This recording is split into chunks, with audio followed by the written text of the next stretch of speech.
Calling the meeting to order. Good evening, everyone. We welcome you to today's meeting. Chris, do we need to do anything for translation before we start? Oh, yes, thank you.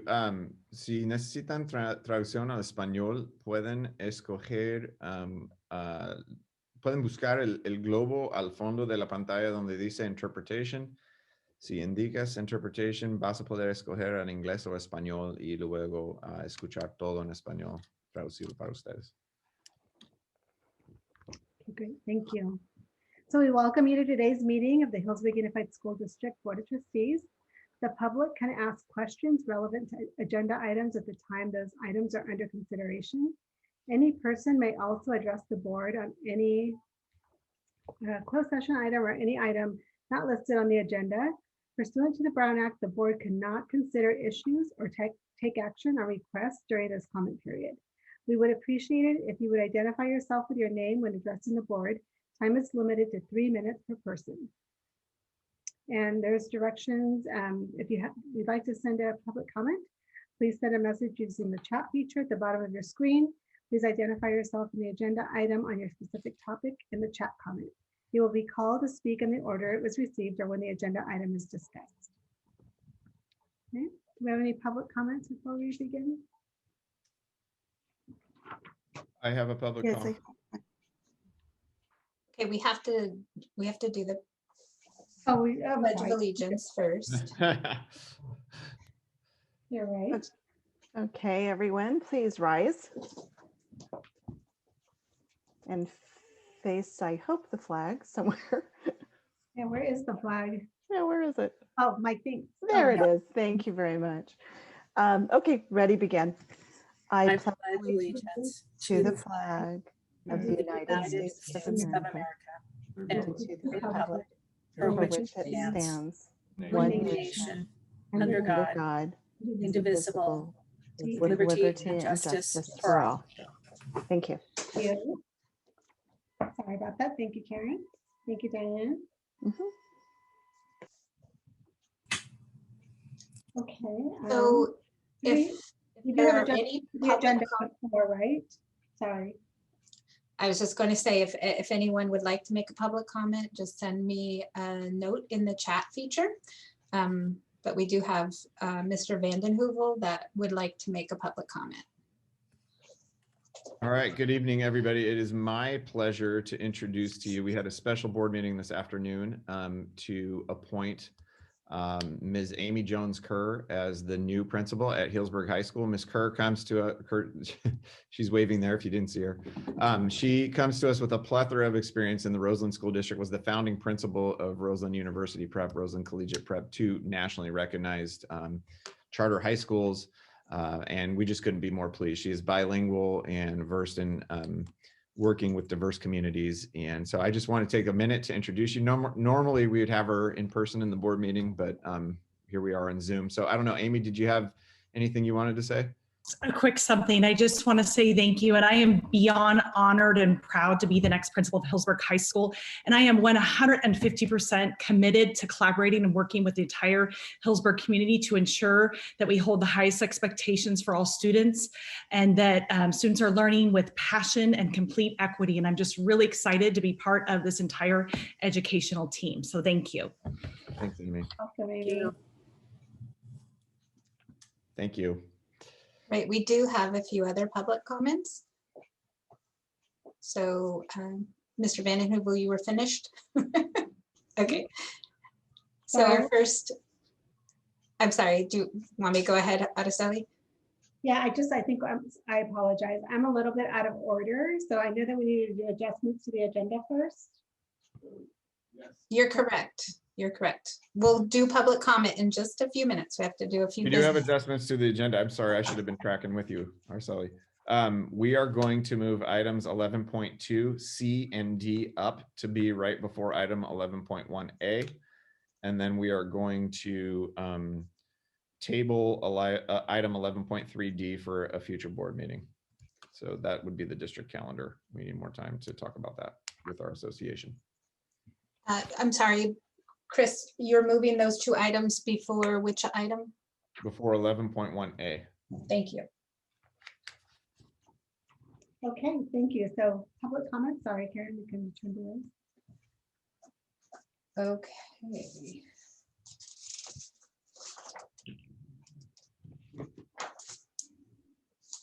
Well, we usually do our celebrating our successes prior to public comment, if we're following the agenda.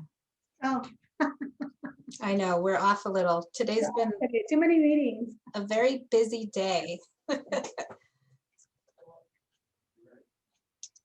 All right, so celebrating, we're going to then move to 8.1, celebrating our successes. Hillsborough Unified School District reopens to in-person instruction. Awesome. So as you know, we are back in person in a variety of different models at each site. But it was so fantastic to get kids back on campus finally after really 13 months of pandemic madness. And so we wanted to just highlight for you what it's like for our kids and show you some pictures and just celebrate together the fact that we have kids back on campus. So I'm going to have each elementary or each principal speak with you. And Bill Halliday is actually, usually we start with elementary, but Bill has a soccer game I think he has to get to. So he's going to go first because he's got to go supervise our sports teams that are playing. So. All right, can everybody see that? Yes. Okay, thank you. Thank you, Chris. Thank you, Karen, for sharing that. And thank you for letting me go first. I kind of have a hard stop at 6:15 to make sure that we're following COVID protocols as we let families into our soccer match tonight against Annalee. So thank you. And Amy, just really quickly, welcome, welcome, welcome, welcome. You're going to be a great fit for our district, and I really look forward to spending some time with you prior to your start. Okay. We were blessed on the same day that elementary principals were welcoming students back to in-person instruction. We were able to do orientation at Healdsburg High School. And you see there one of our volunteers from ASB leadership and FFA leadership, Bikram, our student trustee, has always stepped up to help out and to try to kind of decrease the anxiety and strangeness for our new 9th graders and our students who are new to the high school. We conducted these tours on April 1st. You know, again, think how unusual it would be for a student to start their freshman year of high school in April. So the students took the incoming students all around campus, gave a tour, answered questions. They had a script that was developed by us.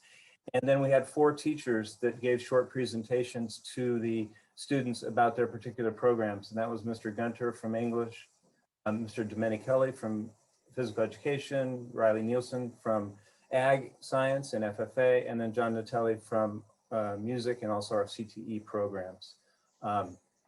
It was a great way for our students to kind of get a little bit more comfortable before the first day of classes. Okay, and here's the first day. As we talked about in our town halls, all the kids go through 3 different entrance stations and they get a health check as they come in. That's 2 of our top seniors, Brian and Chris Dow there, getting their temperature taken, and they get a colored wristband for each day, and to make sure that all students who are on campus have gone through the kind of the safety and health check. One of the great things about this day is how early students showed up, how excited they were to be here, how much they stood in line outside the door starting before 8 o'clock, even though we repeatedly told them we're not going to open the doors till 8:15, because of course we don't want a lot of crowding in the hallways. But they were just amazingly excited to be here. And then one other note I want to add to this first incredible day of school is that we had students arrive on campus early for in-person instruction that we had not seen, we had hardly seen at all in distance learning, meaning they were not zooming into their classrooms anywhere close to a regular basis. But there they were on the first day of school, standing in line before 8:15 with their backpacks on, ready to go to class. And it's been remarkable to see the difference in these students' academic performance and social and emotional wellness just by being able to be on the campus a couple days a week. And of course, as tradition, Mr. Lancaster, our art teacher, welcomed the students on both days, the Monday and the Tuesday, in a very sharp blue patterned kilt and his bagpipes. which surprised a lot of the new ninth graders, but it was a great sight to be seen. Okay. Thank you, John Camp, for our yearbook teacher, for all these pictures. Did a really nice job. He shared these with me, and I really tried to share with Karen for the slide production the concept that our teachers are doing everything they can to be as hands-on and interactive as possible for these students who've missed that type of experiences. We're doing more labs in science. Every day in our CTE classes is a hands-on lesson. Our teachers, our students up in the middle there, Liam, he's working in class and after class on his Skills USA projects. Of course, you can see our beautiful new gym where students are doing conditioning with Mr. Kavanaugh, Mr. Domenichelli. And the other thing I want to mention is how creative our teachers are. How do you do band in the middle of a pandemic? Well, Mr. Matelli found these special face masks that he ordered and instrument covers and worked with me and Rob Smith about a nice, safe outdoor theater for them to be able to perform in our larger band. And there they are on the new turf area in between the old locker room and the new gym, practicing their songs. Oops. Thanks, Karen. Oh, can you go? Karen, please. I forgot to mention something, just I think it's really, really important. And one is two things, actually. Student readiness. Mr. Kempiak in that lower picture there, that I was in his first class on the first day, and he's having a group discussion about the kids and how they're feeling emotionally and health-wise. And basically that only went on for a few minutes. And he looked at his students, he said, "Are you ready to go?" And they basically answered, "We've been ready to go for a long time. Let's get busy." And the academics started right away. And the kids were just, they dove right in. So, and that was replicated throughout the campus. And that was extremely exciting to see. And the other thing that has come up is we had a lot of concerns about student behavior. They've been at home for a long, long time. They have had a lot of unregulated time, unstructured time. So many of our students, of course, both their parents work full time, so they had a lot of isolated time. And we were really worried that there might be some behavioral issues that came right up as kids transitioned into in-person learning. And the truth is, we've not seen any of that. The student behavior has been remarkably positive, cooperative, thoughtful, and they have been consistently adhering to all our necessary recommendations about safety and how they need to conduct themselves at school. So not that we're surprised, because we know we serve a great group of students, but the behavior has actually been beyond what we could have expected in a positive way. So thank you for your time. Hand off, I think, to Principal Franey. I need to stop it for just one moment to connect our other interpreter to. Sorry. Okay, I think we're good. And before you leave, Bill, thank you so much for all your work getting them ready for that, because it's wonderful to see them back on campus. So thank you for you and your whole team for all of the effort that went into that. Araceli, you're welcome. It's been my pleasure, and it's been like the sun finally came out with the students back on campus, you know, so it's been a joy. Great, thank you. Thank you all. Good night, everybody. Thank you.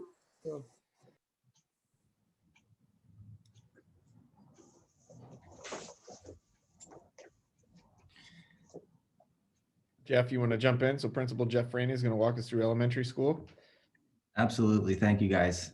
So we have, like Bill said, the sun has kind of risen on HES yet again, having all the students back inside. I definitely want to start thanking everyone, because it's an incredible feat.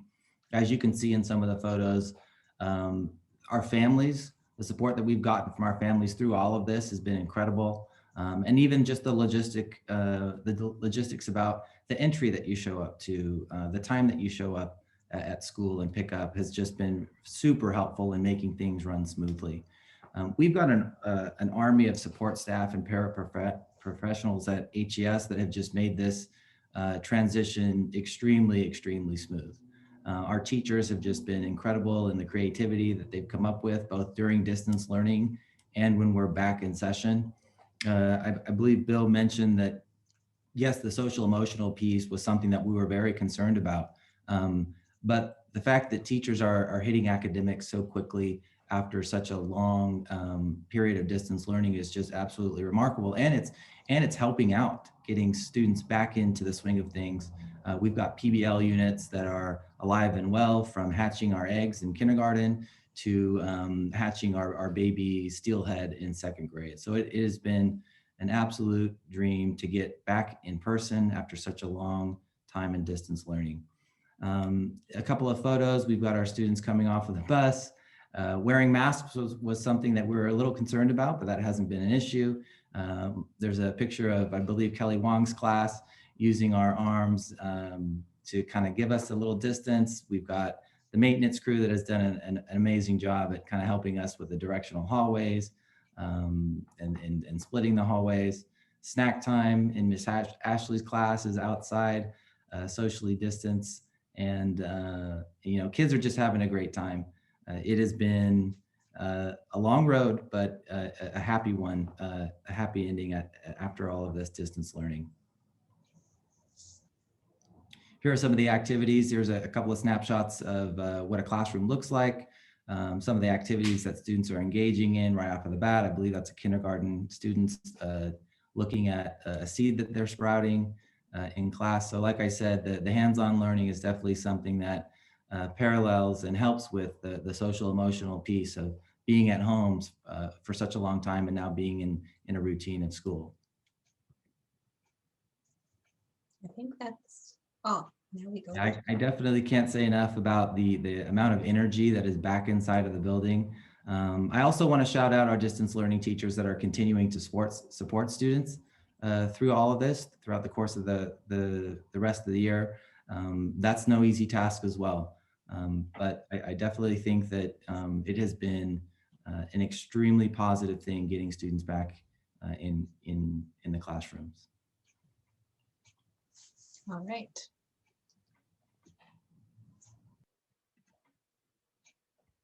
All right, Fitch Mountain campus. Principal Erica McGuire, who planned all of the preparations with her staff, went out on leave right before we came back. And so we have 3 principals now. We have Sue Simon, who's come in and is taking 3 days a week. And then Aaron Fender, Director of Curriculum Instruction, is covering 1 day. And then I'm there on Thursdays.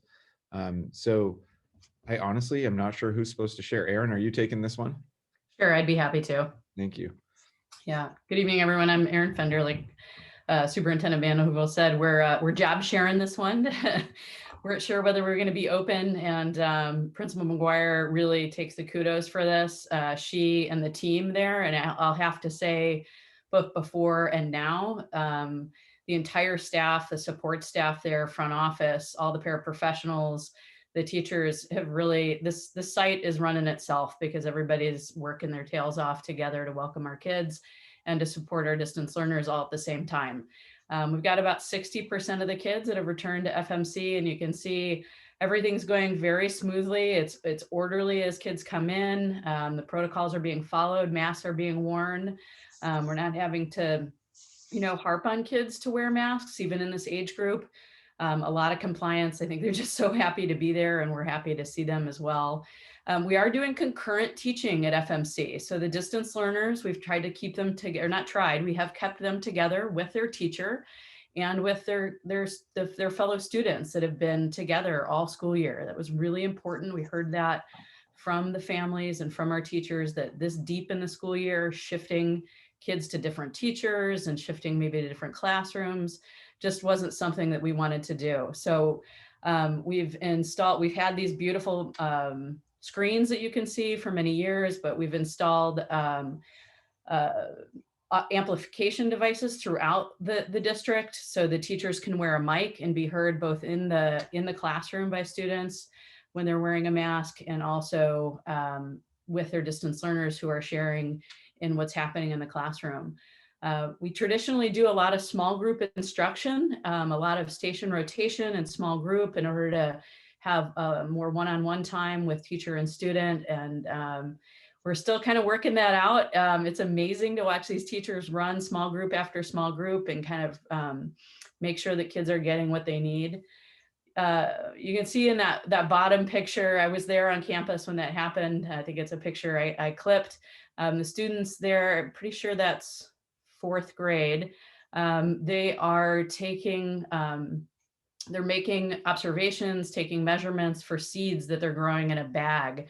This is some project-based learning that was started at home, and now they're finishing it when they're in person. So they're being scientists there, making observations, and they'll actually write a narrative paper based on this project as well. So things are going smooth. I just, again, cannot thank the teachers enough. The safety protocols feel good. I think the folks that have returned are feeling safe, and you know, whoever thought we'd be doing this in this way, but it's working. So. Awesome. Then finally, Chris Miller at Healdsburg Junior High. Yes, I am happy to be here. Happy to just be back with students on campus, as I know everyone is.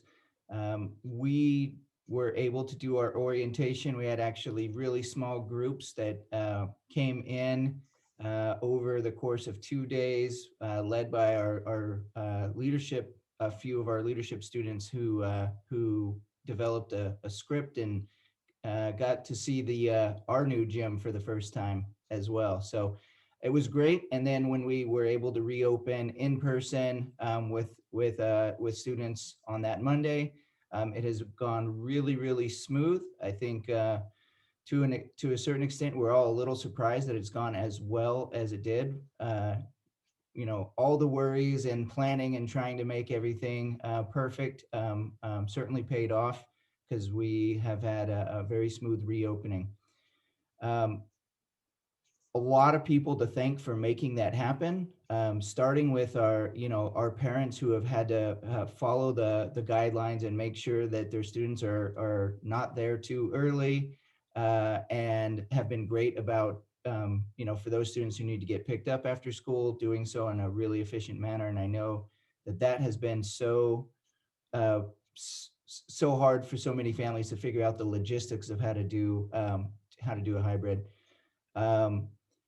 Also, our teaching staff is simultaneous teaching, and so the shifts that they have gone through in this past year, trying to figure out how to do distance learning with no preparation at the beginning of this, to being in full distance learning throughout, and then now reopening and trying to teach kids at home and in person at the same time is a Herculean effort.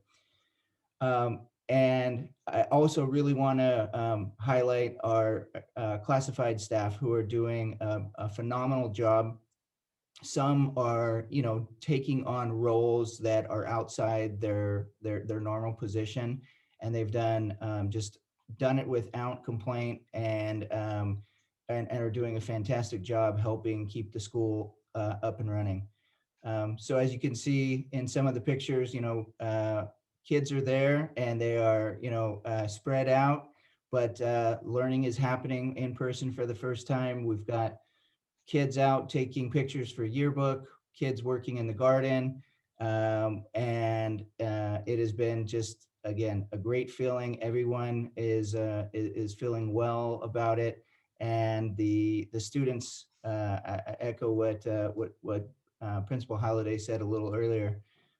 There have not been discipline issues at whatsoever since we've been on campus. Kids seem so happy to be back, and I just wanted to reiterate thanks to everyone who's involved in helping us get open, and now involved in helping us stay open. So Very good.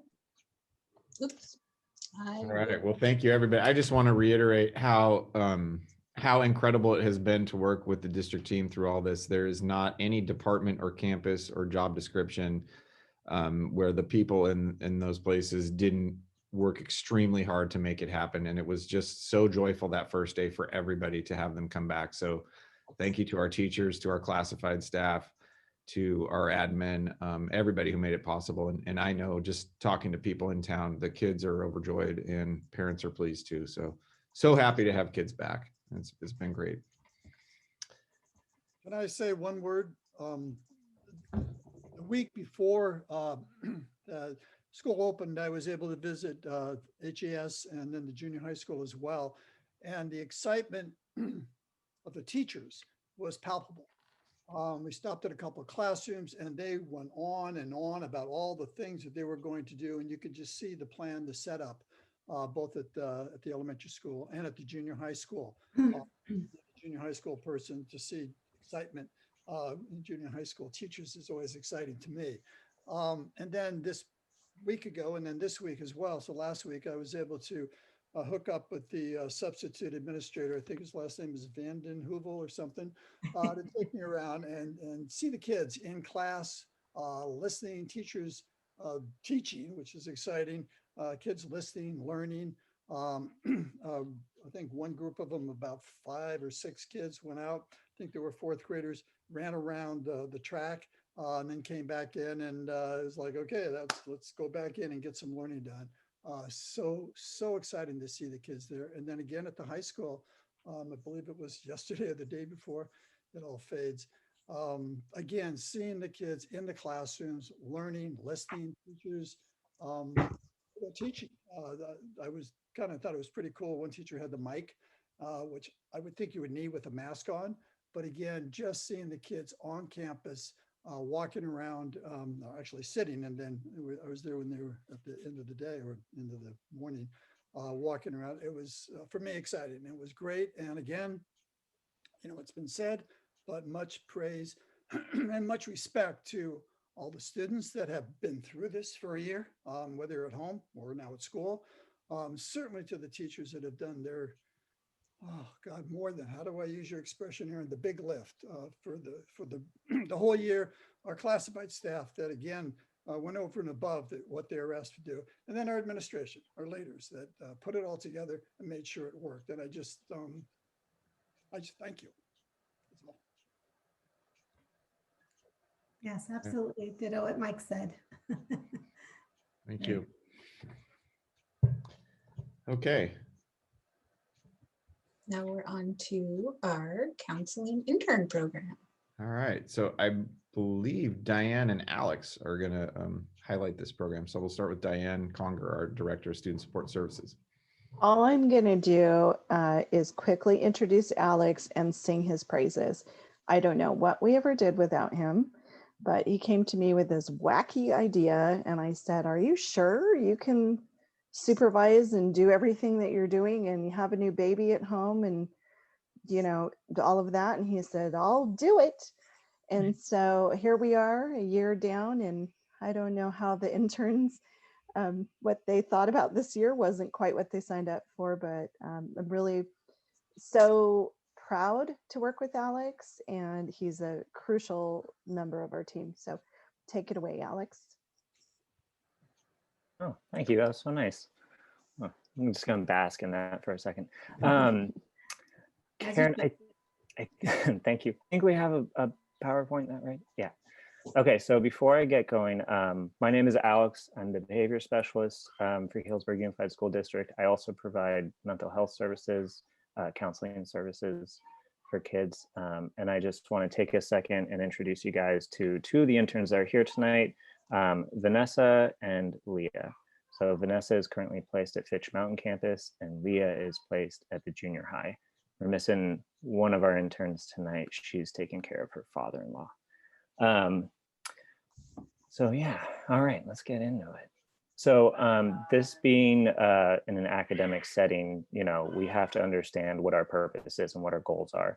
So the feeling of wanting to take on interns and provide a space for not only graduate students to learn, but also a space to provide safe and effective counseling for our kids was a big goal.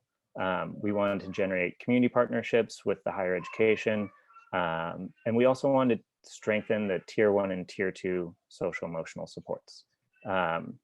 There are, in the ways that education works, there are certain populations that access counseling services through different means. So we have special education, which accesses it through IEP services, and then we have community partners who typically provide counseling services for students that have Medi-Cal. So our goal is to reinforce equitable counseling services. So providing counseling services to the population of the students who don't fall within those categories.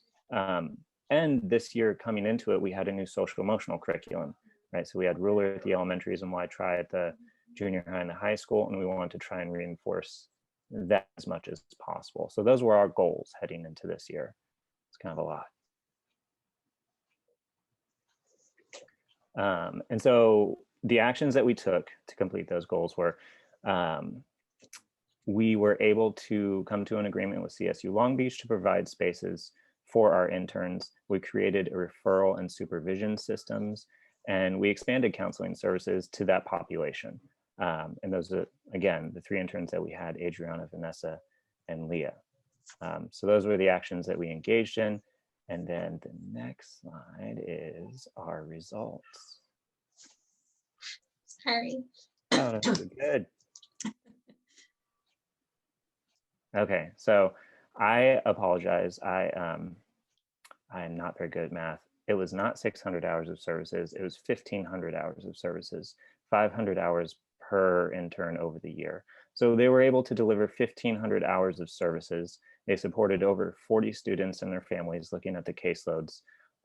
They provided socialization opportunities. So one of the goals was doing lunch bunch, where within a distance learning platform and environment, a lot of the space and time was committed to academic learning, and not as much time was present like in a normal school day of just kids socializing and talking to each other and goofing off. So providing that space for them as a means of like a little bit of social emotional buffer. And also providing a field placement for future clinicians. We have 3 students now who will be leaving us at the end of this year and going into their 2nd year of graduate school. And their efforts to overcome a non-traditional space for counseling students, I would say is laudable. I mean, I applaud them in their efforts to reach the students and their families through Zoom, which was difficult for seasoned clinicians like myself and the school psychologist. And, you know, overall, they have been great advocates for the students. They've tried to be even better partners with the families. And I just wanted to take this space to thank them. And then also to thank my boss, Diane, for kind of going to bat with me, or for me, sorry, not at me, for me. And then I want to thank the superintendent and the board for agreeing to the partnership with CSU Long Beach, and hopefully having continuing years of practice and better results. All right. Why don't, Alex, why don't you have I see Vanessa, I see Leah. Wave, wave, you guys.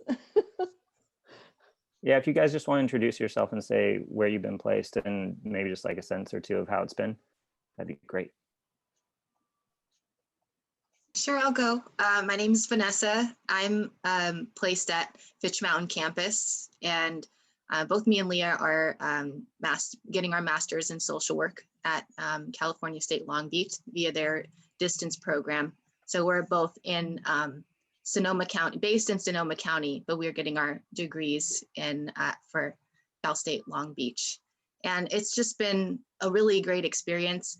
Yeah, we weren't expecting to learn through Zoom, but it's actually been quite strength building, at least for me. I'll speaking for myself. And it's just been really great to be welcomed by the teachers and staff.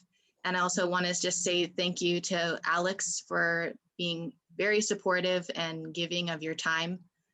And just thank you all. I'm just really happy for this experience and getting to know the students as well and their incredible strength through this constant state of transition the past year. So thank you. Yeah, I would like to echo a lot of what Vanessa said. Obviously, she introduced me, but I also have found a lot to be really just worthy of so much admiration in the students, and in the amount of welcoming and teaching, and Alex's supervision has been incredible that we've gotten in what turned out to be a very non-traditional kind of year. It felt incredibly valuable every step of the way. And I'll also say, really echo sentiments about welcoming students back to campus being a very unique and moving experience to really see them around, especially at the junior high. Just seeing them kind of cemented it for me, and that, you know, they really made it, and that's something worth applauding.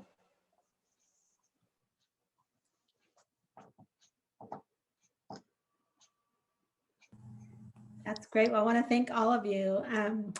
And I'm so excited that you guys are Sonoma County based, because I was like, oh, Long Beach, we're going to lose them. So happy to hear that you guys are based here in Sonoma County.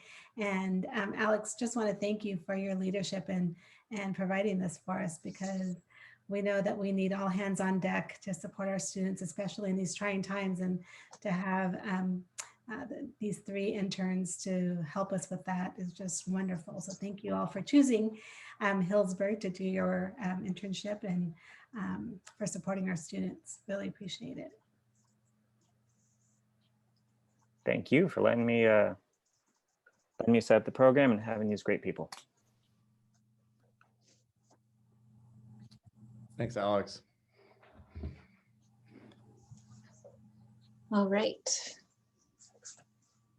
So now, Araceli, I think we are now on to public comments. public comment on non-agenda items. And did you read the whole thing about public comment, or did you need to finish I it? did, but I'm going to reread it just for the order of it. So just, so the public, oops, let me do the right one.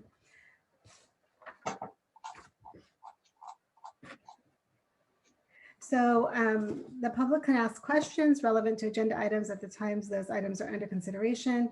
Any person may also address the board. The board cannot consider issues or take action or requests during the comment period. We would appreciate it if you would identify yourself with your name when addressing the board, and time is limited to 3 minutes per person. All right. Our first public comment is from Lisbeth Perez. And I just want to note that if you can please select English or Spanish down below in the globe. And that way, if Lisbeth is speaking in Spanish, then it would be translated to us in English. Thank you, Karen. It's not necessary. I'm gonna do a little speech here in English. Okay. So can I go ahead? Yes. Okay, thank you. So I'm Lisbeth, parent, community member, and Corazon Hillsborough employee. It is with great concern that I speak on the closed session item regarding the appointment of the new principal for the Hillsborough High School. It was brought to our attention from concerned members of our community and the community of Roseland regarding the former Roseland superintendent, who we have now learning right now has been appointed for this position. From the Press Democrat, we learned that she resigned a month after Roseland students and parents publicly addressed racism allegations in the school district. Currently, there are continued meetings and investigations concerning these allegations, and although we may not be completely aware of the full scope and facts, I have personally heard from Roseland parents regarding the lack of response and action taken by this former superintendent, as well as other concerns. I came here with the intention to ask you to postpone the appointment for this position to allow for a proper full investigation. So we, as community, students, and parents, know that this position is being filled with someone whose priority is equity in education for all students. Someone who will take in action on students' concerns and allegations, and to know that there was a well-informed and educated decision for this appointment. As of now, none of us know the complete facts of this concert in Roseland, and to know that this decision was made in the middle of all of this is deeply concerning. To me, as a parent, as a DLAC member, and as employee of Corazon Hillsborough, we have worked hard to provide equity training and support for this district, and we want to move forward with these efforts. Thank you for your time. Thank you, Lisbeth. All right.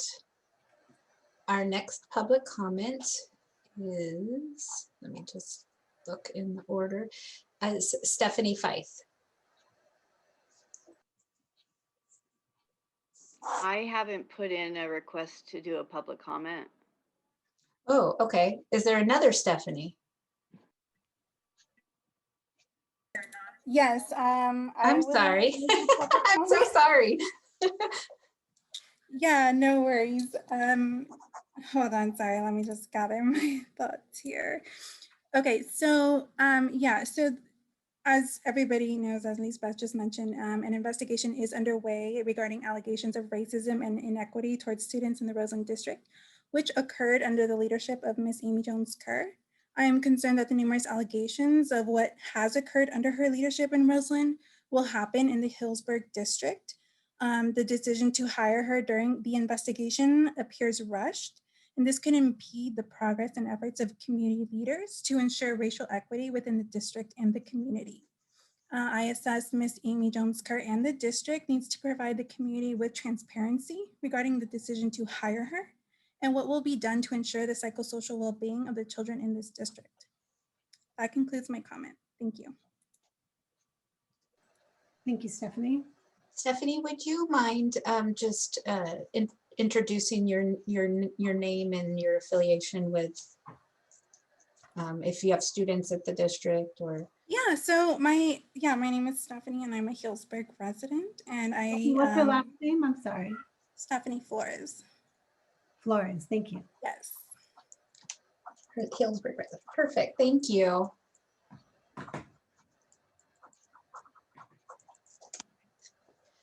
Right, I do not see any other public comment. Okay, all right, thank you. So moving on to approval of consent agenda.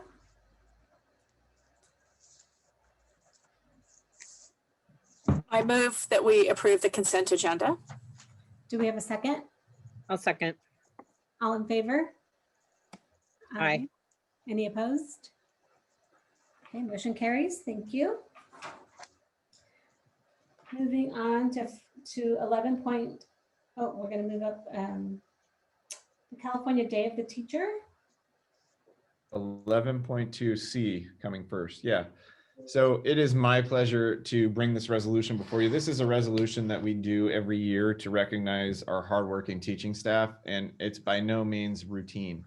And it is this year of all years that I think our teachers deserve tons of recognition for the amazing work that they have done, pivoting and pivoting again and pivoting again and layering on top of what they're already doing. And just the demands that were placed on teachers throughout this pandemic were incredible.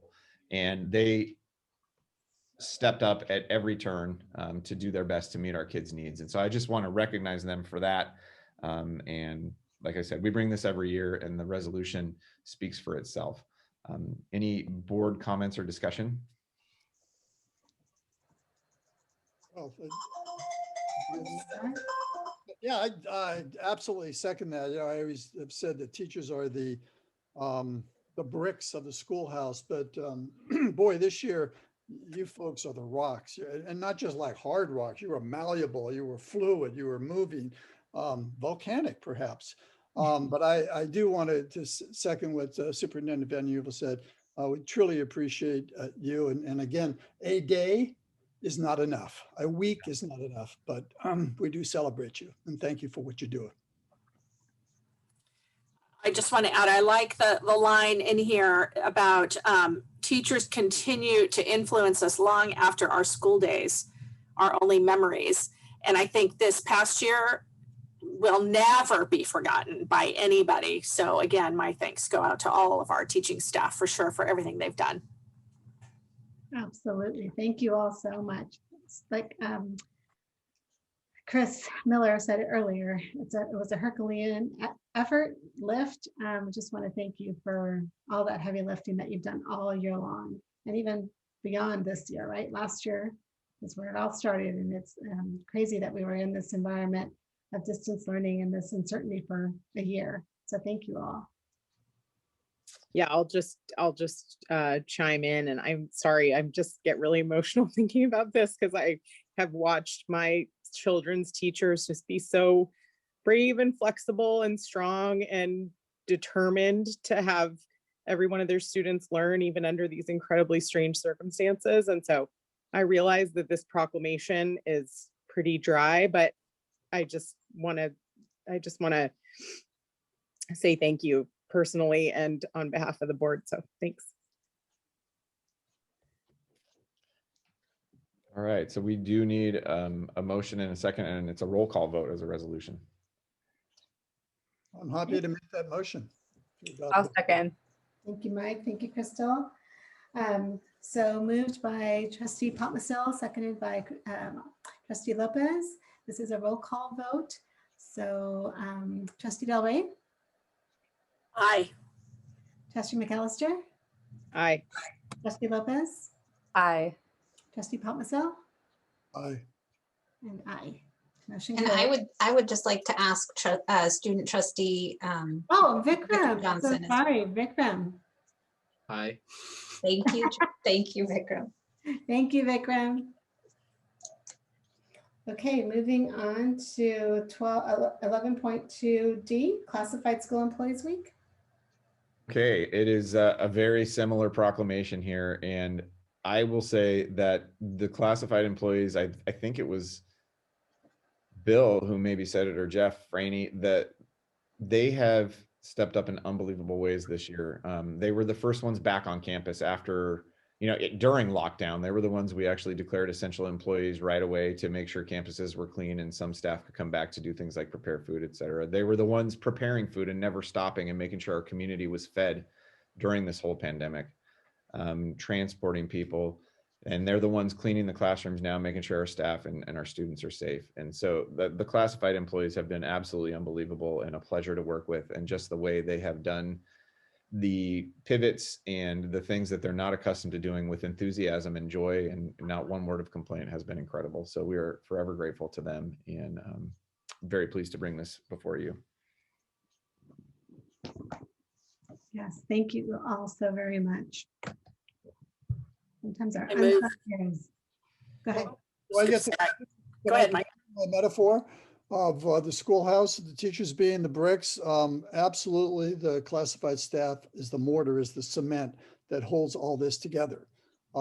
Without them, quite literally, we would fall apart. I mean, just think of the technologies, think of the cleaning, think of the rearranging, think of the food, think of things that I can't even think of. You guys are tremendous, and I thank you.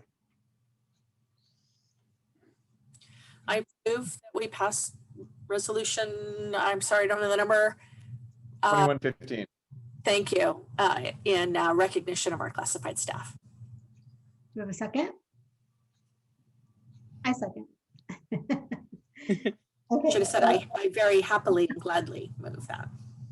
All right, so a motion moved by Trustee Del Rey, seconded by Trustee Romo Flores, and this is a roll call vote.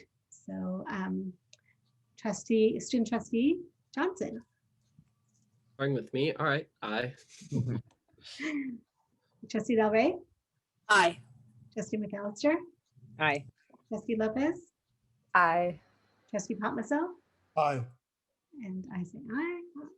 All right, motion carries. Thank you so much. Now moving back up to school business, 11.1, the Hillsborough Unified School District Master Plan Update. All right, so it is my pleasure to introduce you once again to Tanea Dale, who is our construction manager, and Kevin Chapin, who is our architect with Krochoki Clock. And they're going to walk us through where we are in terms of our master plan and the last bond project. And we are going to have some decisions to make. So they're going to start forecasting those decisions that are coming down as bond monies are diminishing and projects are getting more expensive. So without further ado, I'll give it to Tanea and Kevin. And I just want to say, Kevin and Tanea, we wanted to recognize our employees first before they left the meeting because it was deeper down in the agenda. So anyway, take it away, please. Not a problem. I'll start real quick and then I'll kick it over to Kevin. Evidently, Superintendent Vandenhoevel and I are in different sides of the gym together. So,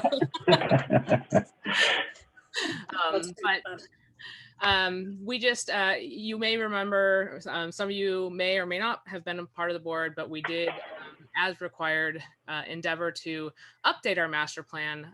We've gone through a couple revisions of this since I've been here working in the district as we do projects.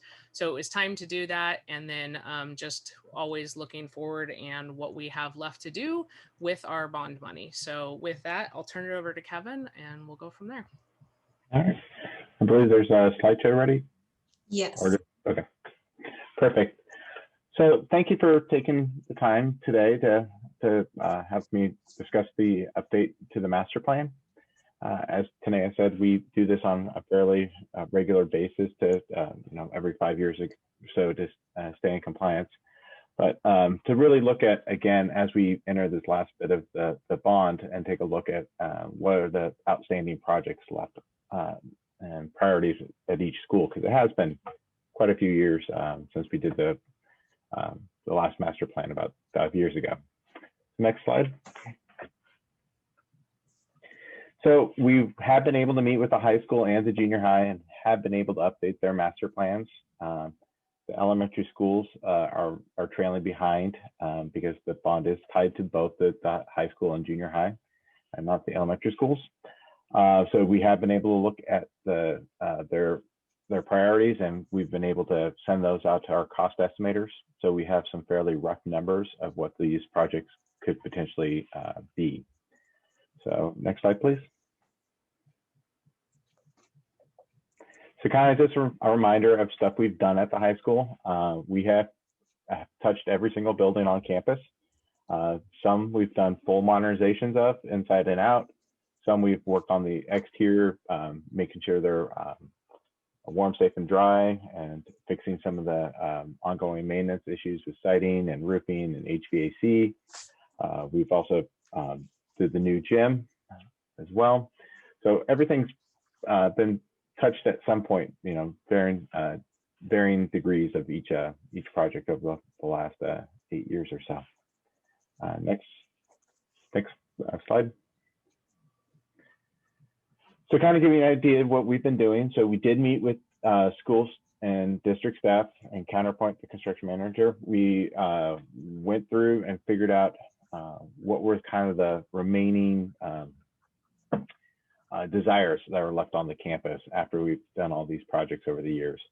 And what we came up with was really 3 projects that are potential projects, I should say.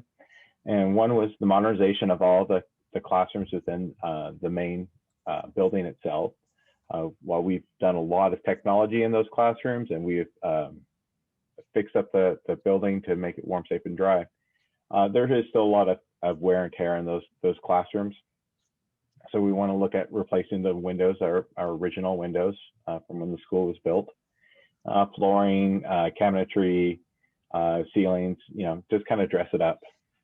The other project came up was creating a black box theater. This is kind of a theater in the round where it's kind of a U-shaped seating, and the performance happens on the floor, and it's kind of a theater in the round instead of your traditional stage with seating coming up on one side. And the third project was an outdoor amphitheater that is kind of a performing arts space that's outside. Next slide, please. So just to orient everyone, Powell's on the south. This is, and all the drawings will be based pretty much off of this view. with all the existing buildings in that in the pink color. Next slide. So the modernization of the main building, which was one of the first projects identified, we took a look at the building and kind of broke it into 3 different areas. So all this stuff in orange is either stuff that's been modernized during the course of all the recent projects, or are currently being modernized or about to be modernized in the case of the conditioning room, or in fairly good condition and don't need to be worked on. Everything in purple is really light modernization. So this is, you know, new painting, new doors, kind of really light stuff. So, you know, fairly simple. And everything in green are the classrooms that have been identified that need to be modernized. So all the new cabinetry, finishes, exterior windows, to really make a complete modernized building inside and out. When we sent this to the cost estimating, the project came out to be about $8 million to do this work. Next slide, please. The second plan was the Black Box Theater. This is that theater in the round. It also, and it's about 2,500 square feet. There is a regular 960 square foot classroom that's also attached to the space, which could also double as a green room for performances. There's a public lobby and public restrooms as well as part of this project. This is a smaller project than a larger theater because of the way the seating is configured. So when we sent that to cost estimating, it came out to be $11.7 million. And then really quick, what the capacity of that theater would be? It's always been geared to so we can at least get one full class in it. So we're talking in the around 300 at the most. So in the 300 seat range. So, and then the last project we identified on the next slide is an outdoor amphitheater. So this would have like a 1,000 square foot performance stage. It could be indoor or outdoor, and then over 4,000 square feet of seating. This could hold approximately, I think we calculated it somewhere in the over 600 students. So it's a fairly large space. And so, you know, this is just kind of preliminary, get ideas out there. So, you know, having some kind of shade sails that create some shade and just creating a really nice outdoor event. As you can see, because it is exterior, the project cost is half that of the Black Box Theater. It comes in at $5.3 million. So those are the, yes. I'm sorry. Can you tell me what the seating would be like? Would it be kind of like a lawn that you would think about at a big concert where people would just sit on the grass and it could be a mix. Rated? Yeah. It could be a mixture of different things. We probably would want to do, you know, a nice gentle slope so you get the views throughout. But we'd also probably mix it up and maybe bring in some of the similar to the front of the high school where we have all the long rock benches, and break it up like that as well. So create some seating opportunities throughout that space as well. And would there be kind of a traditional like stage area that has speakers and, you know, other technology to make it usable for a show? Correct. This would be set up to be, you know, an outdoor theater. So you would be set up with all the AV and everything. Okay, thank you. Any other questions on the high school before we move on to the next? Just on the amphitheater, so there's no covering other than the shade cloth for sun. So correct. Winter time would be difficult to have a performance. Correct. Okay. And the stage be covered, Kevin? What's that? The stage would be covered all throughout the year. Yeah. Right. And this would also probably be that synthetic turf. So in the winter, you know, it dries out super fast. So you know, we do have nice days in the winter during the day. It could be a little chilly, but yeah, it still could be used by the school. Has there been any thought given to parking for whatever? I mean, if obviously if it's for students being used during the day, then they're students, they're already there. But if we're going to host events of other kinds, 600 people? Yeah, we're just kind of conceptual. This amphitheater, the way it's shown, could be rotated 90 degrees, and we pick up a lot more parking because we could push it back closer to the school. So, this is just kind of an idea and to get some rough numbers. So, if to decide to go that way, we can definitely take a look at other options. That's fair. Thank you. And this would be envisaged as being like a community, when the students aren't there, that there might be community events in this space. Yeah. Yes. Yeah. Sorry, Kevin. I'm going to just jump in. We're trying to, whatever we conceive of in this space, and usually anywhere on the campuses, we try to think and take into account what the needs of the community are. And along those lines, I've been in contact with Mark Thiemig, who is the, I don't know his title. He's one of the directors for the city for community services, and is part of their master planning. And there's an arts committee that has been meeting as part of their master planning process. And he really thought this fit nicely in that their plan for now in the short term is to support the different unique art spaces that are dispersed throughout the community. And this would certainly be a unique space that there isn't anything like it in Healdsburg. So that is the desire, to build something that not only will benefit our students, but that the community could use and could be something that would be of benefit. So. Thank you.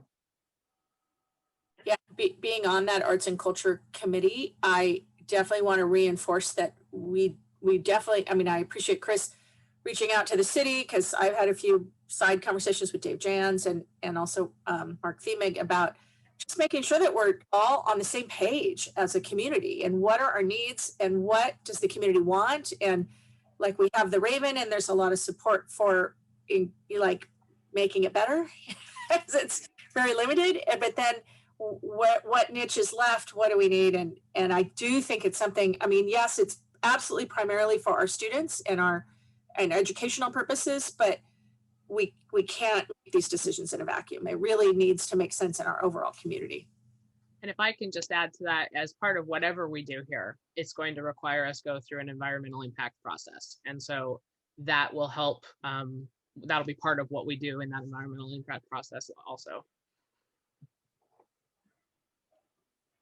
Yeah, it seems like one of the things that's arisen around this theater is the issue of like the sort of December program for the elementary schools not having a space large enough to accommodate all of the families. And so it was having to split up into, and I understand that the financial constraints for that are substantial, and that obviously no one's going to be sure they can sit outdoors in December, but it just seems like, these are all things to consider down the line, kind of what is it going to be used for, and in conjunction with whatever else is planned for the community at large.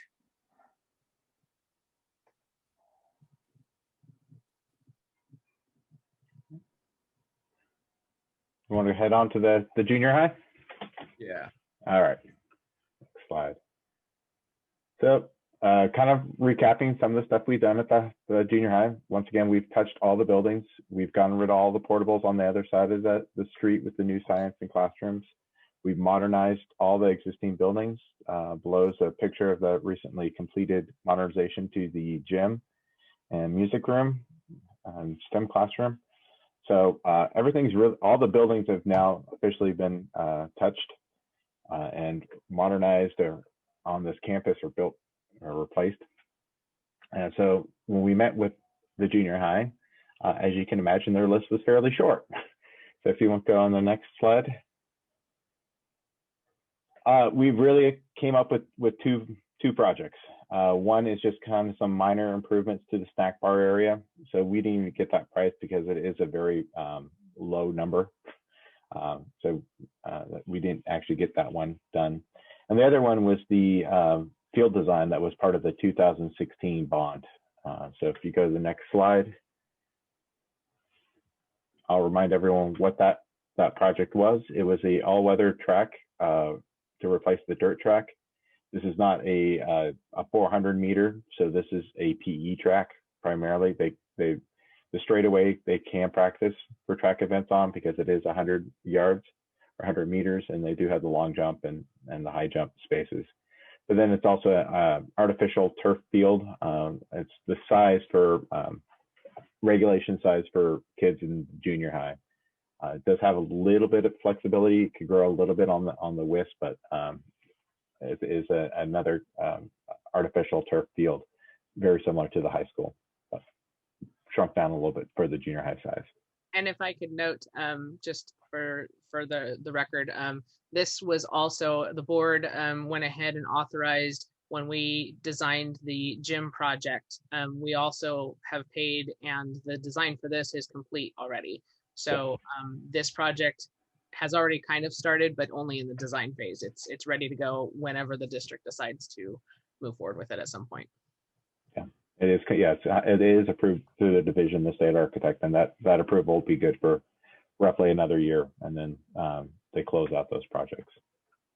But even just to add, Kevin, if the district didn't move forward with that, it's already designed, and submitting it and to the state architect wouldn't take that much effort.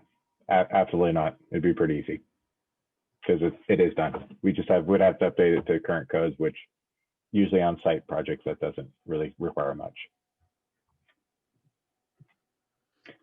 So the estimated cost on this is $5 million. If you go to the next slide. So once again, to kind of recap, those are all the prices for all the different options at both campuses. And the remaining total on the bond is $18.5 million. And the bond can only be spent on the two campuses itself. So I have a quick question on the money. 18.5 million is what's in the pot now or after these projects are completed? That's in the pot now. So once we, we're still finalizing the last few dollars on the projects that are in either in construction or have been completed, but that is the pot that is left. So whatever we choose to do, that's the pot that we have to do that with. Okay, and I can see it eliminates one or more items. Right. Yeah, well, you're going to probably do either the black box or the outdoor amphitheater because they're located on the same spot. Gotcha.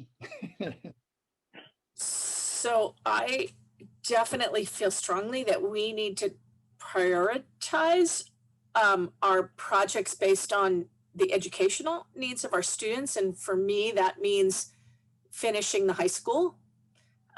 It doesn't make any sense to do all the work we've done and then still have the old windows and the old ceilings and whatever in all of these classrooms. I think that's, it's the best learning environments for our students is first and foremost. That's my opinion. And then I'll drop to the bottom. My recollection of the junior high field was, we wanted the work done ahead because it made sense to do that all in one fell swoop as we did the campus. But it was really a lower priority. And I don't know if there's anyone attending the meeting or if there's follow-up we can do if somebody wants to try to change my mind on that. But I just feel like that's, we'd love to do it all, but that to me is the least valuable in terms of need and educational, whatever. Then we go to the theater. We'll have a special at some point to actually make a decision about this. Right now, we're just kind of throwing out possibilities. And so no need to make a decision yet, but there will be more opportunity for discussion. Yeah. To just gather information. If that's really stopping the junior high from doing certain sports or doing things, then I'd love to know that. But anyway, and then it comes down to theater, which, I want to do as much as we can. I really was, again, encouraging Chris to talk to the city because there was a lot of talk about the possibility of a performing arts center in town. And is there a way this could be the beginning of that? And I think it would be so exciting for that to be on our campus and to be really plugged into the art happenings around our community. But this, of course, there's no money other than this is the money. The 18.5 million is the money. And it's not to say there couldn't be money but I don't know. I don't know that if the city could raise enough money in the timeline we would need. But I just get really excited thinking about the possibility of what that could be. Anyway, that's my thoughts. Any other comments before we go to an update on the elementary schools? No.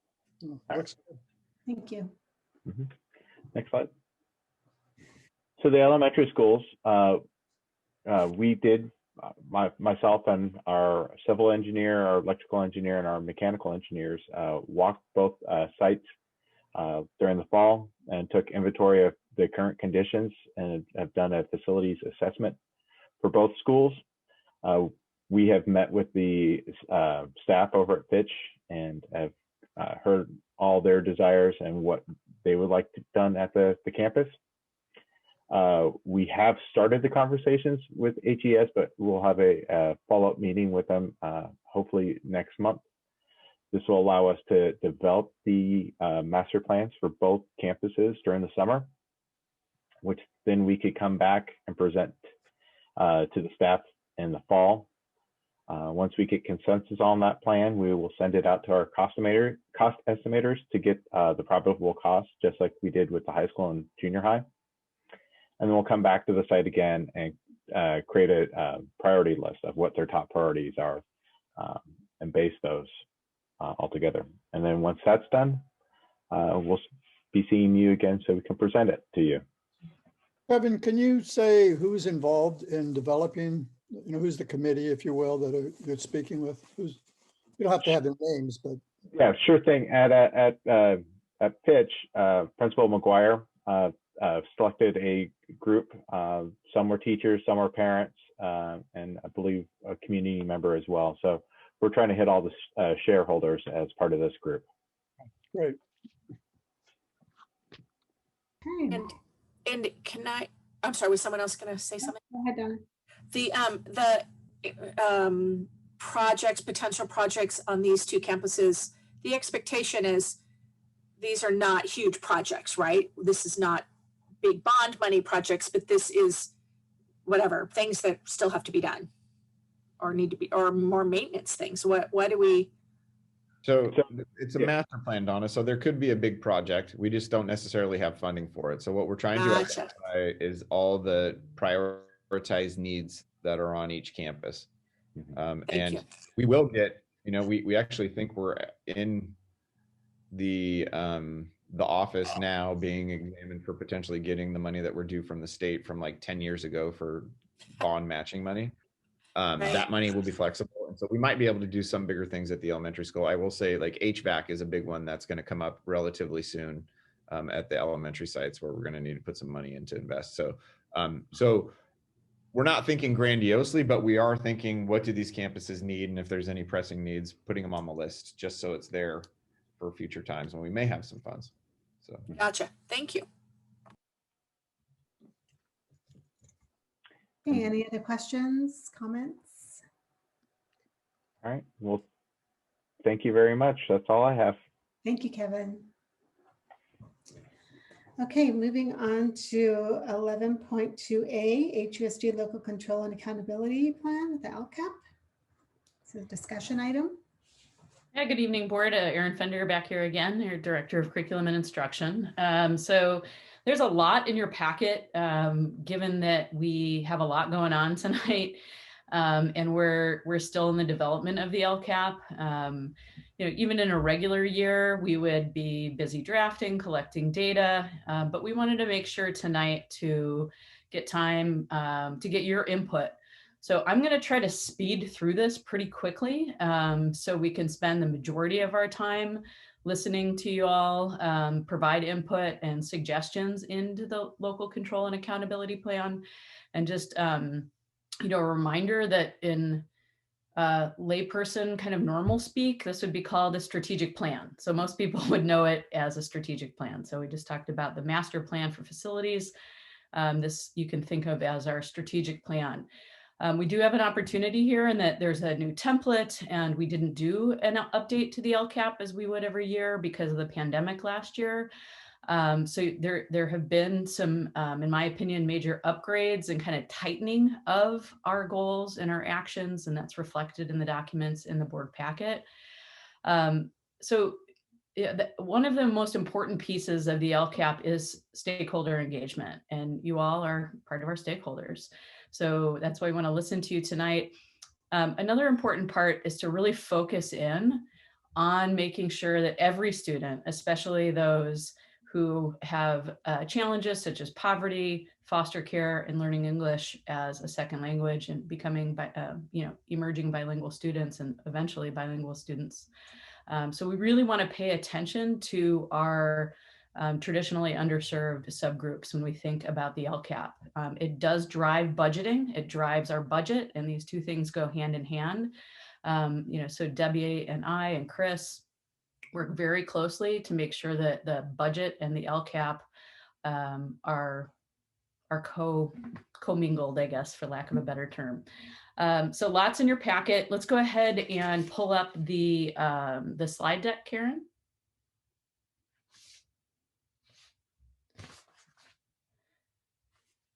Next slide.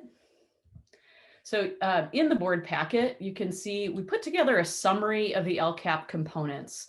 So there is a lot of pieces and parts to this. And, I've been doing this for a number of years now, and actually really excited that Amy Jones-Kerr is going to be joining our district. I've looked at the Roseland LCAP for many years and used it as kind of a guiding light when I was newer to this.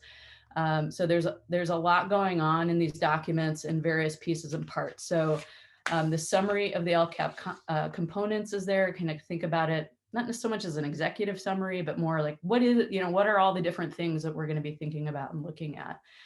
So that's the next item after the slide deck. Then you've got the data summary. And the data summary is multiple pages. It's aligned to each of our 3 goals. So there's a couple pages there for goal 1, rigor, couple pages there for data that we're tracking for goal 2, relevance, and our 3rd goal, relationships. We're going to get into this a little bit more, so I'm not going to describe them, just kind of saying what's in there. Then you've got the goals and actions that we're working with, and that pared down document is what I call the Cliff Notes, the Reader's Digest version, the 1-pager. What are our 3 goals? And then what are the actions and services in just a couple of words? The LCAP document itself will end up being well over 200 pages long. There's a very prescriptive format and template that districts have to use in order to write and respond to what the state wants to hear about and see. And it's kind of a funny thing. LCAP's supposed to be a major piece of stakeholder engagement, but the document itself is unreadable even to some education folk, most education folk. So that LCAP goals and actions for stakeholder engagement there is what we're using to drive discussion when Chris and I go and listen to the DLAC and our ELAC members, our governance councils, all of the staff meetings and other stakeholders as they'll have us. The next is the LCAP actions and services currently that we're suggesting for our major revision here for the new 3-year plan, crosswalked to our last LCAP. So the last LCAP, basically lasted 4 years. And as a 4-year document, things just start getting added, right? We had over 21 actions and services under goal 1 when we ended. And that's hard for anybody to keep track of. So what we're doing there is we're saying this is what was in the old LCAP for the 2017-20 cycle, and where does it show up? So we don't lose anything, but we just try to make it more understandable. So that's what that crosswalk is taking the previous version. Then you have the LCAP input and strategic planning schedule. You can see we're going out and sharing this information and really spending a lot of time listening. And the prompt is generally, what is HUSD doing well? What do we need to do more of? What do we need to stop doing? How can we better serve families? How can we better serve staff in order to particularly, like I said, serve all students and those who've traditionally been underserved. Always keep throwing this, guys, at you, the educational, the HUSD leadership domain. So that's a document that we worked with the Center for Educational Leadership based at University of Washington. It was about a year-long process with all of the district leadership team as kind of an accountability document, an internal accountability document of who are we as leaders and what are we holding ourselves accountable for in the work that we do. And then the last document is the portrait of a graduate. And so that, again, was a countywide effort, and we want to keep this top of mind when we consider what skills, what attributes, who do we want a portrait, who do we want a Sonoma County graduate to look like, or what do we want them to look like? So curiosity, empathy, communication, collaborator, have ethics and initiative. So we want to keep those top of mind when we think about this. Next slide. So real quickly, I'm not going to read through this. This is what's been going on. The DLT stands for District Leadership Team. So as a district, the superintendent, directors, and principals are the first ones to take a whack at this. Ongoing stakeholder improvement. I think it's important to say the training with Acosta Educational Partnership is ongoing. It's not just ending in April, but we have ongoing training happening with staff through June. You, the board, our MBA students, I was just visiting in their class the other day virtually. The Marcy Becerra students were being led by both Carlos and Curtis. It was a really beautiful time there. The Ethnic Studies Club, that's becoming more robust and more active at the high school, have interfaced with the Acosta Educational Partnership, and we hope to expand that work next year. So I think it's worth saying that's not just a done thing. Then the rest, I think, is fairly explanatory. Next slide. So the summary of the LCAP components, this is the document that I mentioned, where we're showing you what are all the little pieces and parts, some bigger than others, the LCAP overview, a data summary. Every year we are to do an update, an annual update, where we say, all right, this is what we said we were working on. This is the money we said we were going to spend on it. And this is how we did. We know because of where things were at with the pandemic at this time last year, we got a reprieve and we did not do an annual update for the LCAP in the 1920 school year. So we're doing it now. We're having to reflect on the 1920 school year at this current present time. So that will be part of what is brought to you in a formal document in the June board meeting. And then we got told, so you're not doing the LCAP, but you are going to do a learning continuity plan. So they threw this new plan at us.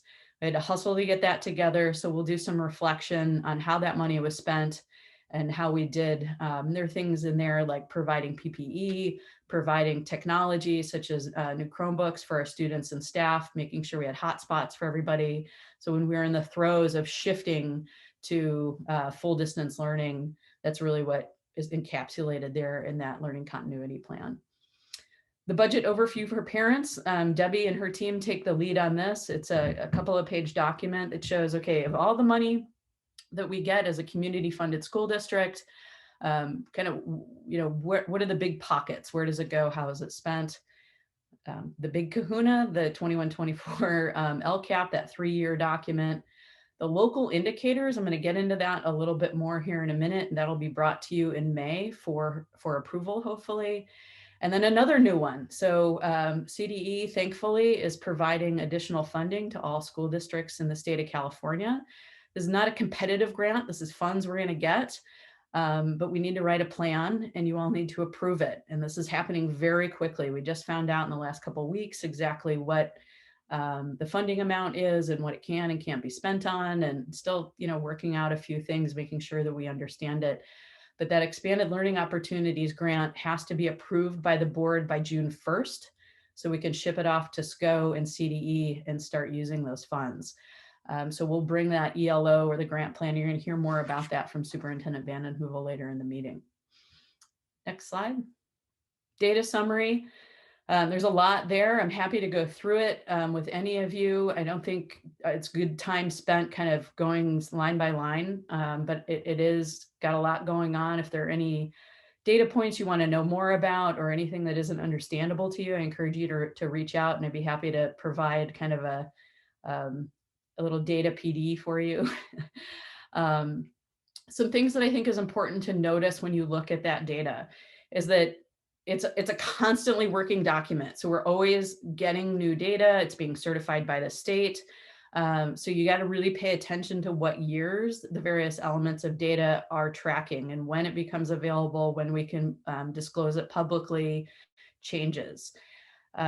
Another really important part, this is the third bullet down, the data does not include Healdsburg Charter School. All charter schools have to have their own LCAP. So every charter school has its own LCAP. That data is not combined into the unified school district data. So there is no mechanism besides literally doing it by hand. And for some things we do, like CASP and others, so we can get a picture. But what you're seeing in that data summary does not include the HCS data. Generally, the HCS K-5 data tends to bump up all of our academic data, certainly, chronic absenteeism, suspension rate. So this is a weird year in that there was HCS had its own LCAP for the 1920 school year. And going forward, it's going to get a little easier to look at that as that anomaly will go off.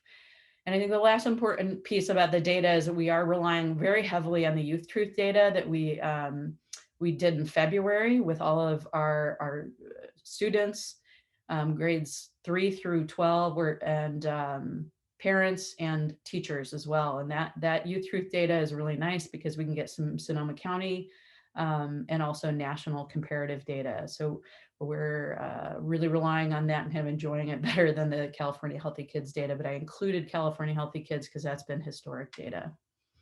Next slide.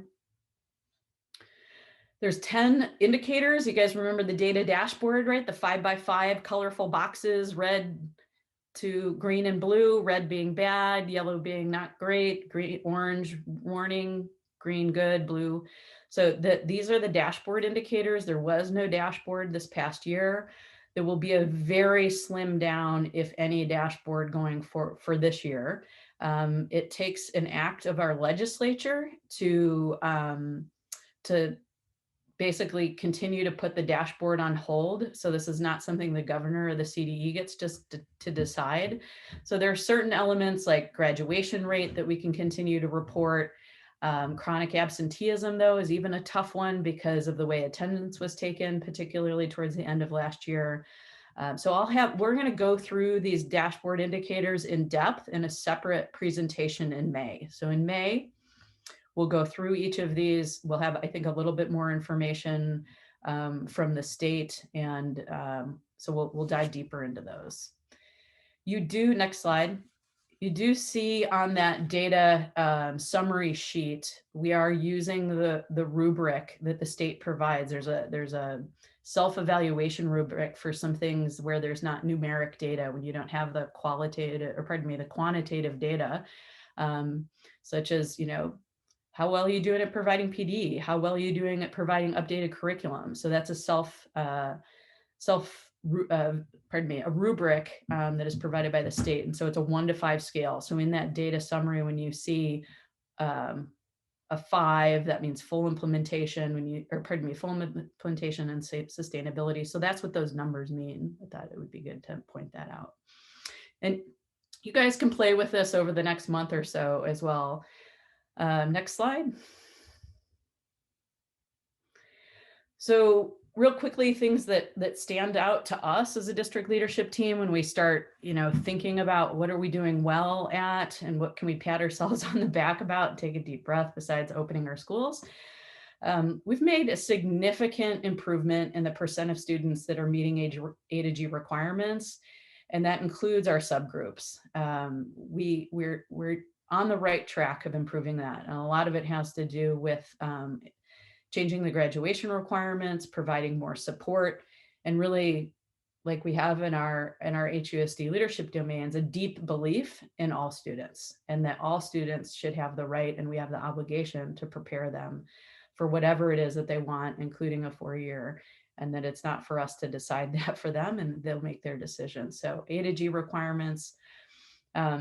Shout out to Principal Miller and the team at HJH. The Youth Truth data shows some real bright spots. Very excited about the work that's going on to improve the engagement, culture, relationships. You can really see that showing up in the Youth Truth data that the students, staff, and parents took.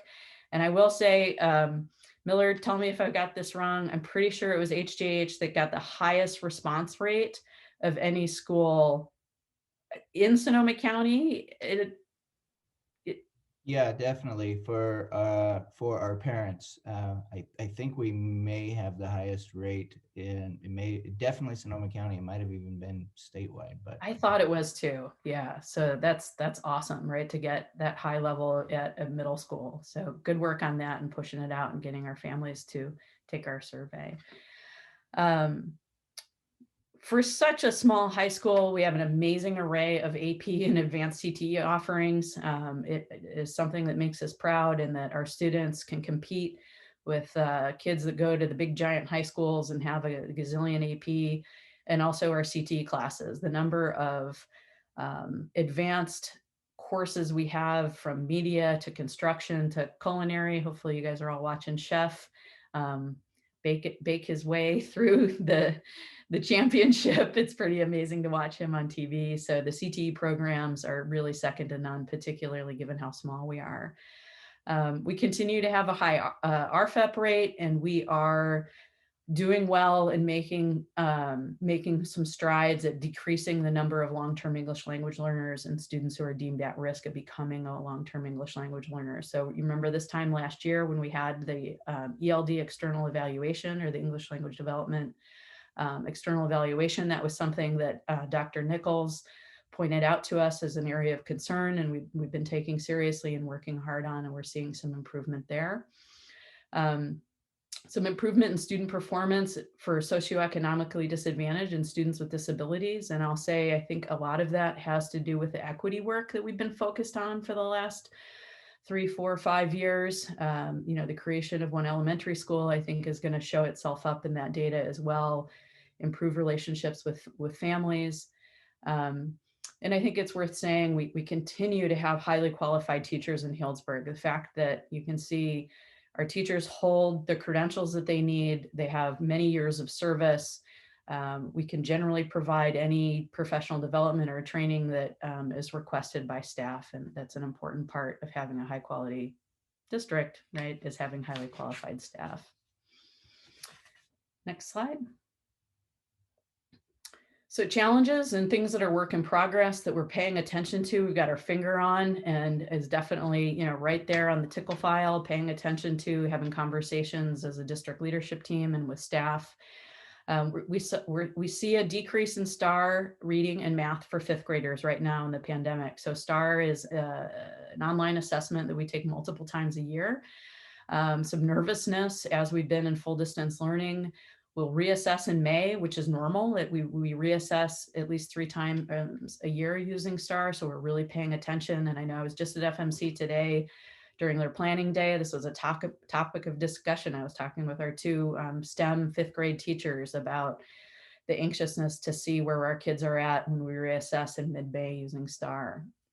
So paying attention in our structure, as I mentioned before, about making sure that we're providing that in-person learning, small group, one-on-one, and communicating with families is an important piece. Marcy Becerra Academy, my goodness, we are making strides there. I wish Bill Halliday was still here, but the implementation of big picture learning is going very well. Our kids are attending at record rates at MBA and engaged like I've never seen them before, even through Zoom. Great hope that that's going to make a difference for our kids' lives, who we traditionally have not been able to serve well, really. We saw a decrease in the college and career readiness. I will say that largely due to lack of engagement in CASP. So CASP is a big piece of those college and career readiness. So our CTE teachers, when they see that, they're like, CTE completion, we have amazing CTE completion. I'm like, yeah, but they have to do well on CASP too. So it's an and, it's CTE completion plus getting standard met on the CASP. And so when 11th graders don't really take the test seriously, we see those numbers go down. I don't want to chalk it up just to that, but so we are working to improve the college going culture at the high school. And then lastly, continuing to increase parent engagement. I feel like we've made a lot of headway, and Lizbeth Perez, who spoke earlier, has been a really big piece of that. Our ELAC and our DLAC is as robust as ever. Parents really taking on leadership roles. They're running the meeting. They're getting the things that they want to talk about and they're concerned about on the agenda. And I'm excited to announce we're in preliminary conversations with PK. We used to be partnered with the Parent Institute for Quality Education, and they run these really wonderful 6 to 8 week parent education series that they just have dialed. And we believe that we'll be able to bring the PK Institutes back starting next year. So that's an exciting development that we're working on right now. Next slide. So we'll continue that stakeholder engagement. Honestly, we're behind a little bit. We would normally have met with the staff at their staff meeting, but we had to cancel the March board meeting in order to get ready for students to return to campus. So we had to stay focused on opening our campuses, and instead of sitting in a board meeting sitting in a staff meeting talking about LCAP, we use that time to open our schools. So we'll have those staff meetings over the next couple of weeks, continuing to refine and add that data and then get everything together. So in May and June, you guys have what you need to feel good about approving these documents. So I'm going to stop talking. That took longer than I wanted it to, and open it up to discussion or questions. I have a question. So Erin, does this version of LCAP that we're looking at tonight reflect input that you've already gathered through all the meetings that you've had up till now? Yes. Yeah, it's an iterative process. So we Yes. we change things in real time. Yes. Good. Okay. And is there anything of note that was brought up with any of these other stakeholders that, I don't know, were things that we were missing or added or needed to reprioritize? I'm just curious. Yeah, I think one of the things is in our previous iterations, the third goal was community, and it's now relationships. So that was something that we heard in previous, and we heard it again loud and clear, that people were more comfortable with the term of relationships. And I'll say that then led us to think about, when we make that statement, that it said at one point, and again, I want to thank the families of the ELAC and the parents who attend. The goal did read, all students, including students with disabilities, English learners, foster, are well supported and their voice is valued.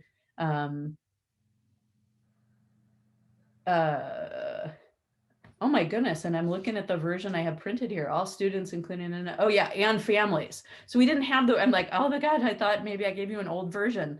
So in that statement, we added and families. It just said all students, And it was important, and it means something to add and families are a part of being well supported, that their voice is valued, not only our students, but their families. And so that's I think a specific example. Another one up in goal 1, the wording, and sometimes you knock it off, well, it's just wordsmithing, but the ending part of goal 1 about addressing traditional predictors of success, that has come out through stakeholder engagement as well. What is an example being? An example being that not living in a home where you would be the first to go to college. Gotcha. Right? Okay. Traditional, yes. That would be a traditional predictor of success. Would be if your own parents didn't go to college, the chance of you then going to college would be less, and that we don't want that to be true of students in Healdsburg. Okay. Yeah. Very cool. Yeah. So it gets wordsmithed, it gets tweaked, added. Trying to consolidate. One thing that we heard a lot last year was, it's just too long. There's too many actions. There's I can't even remember what we're doing.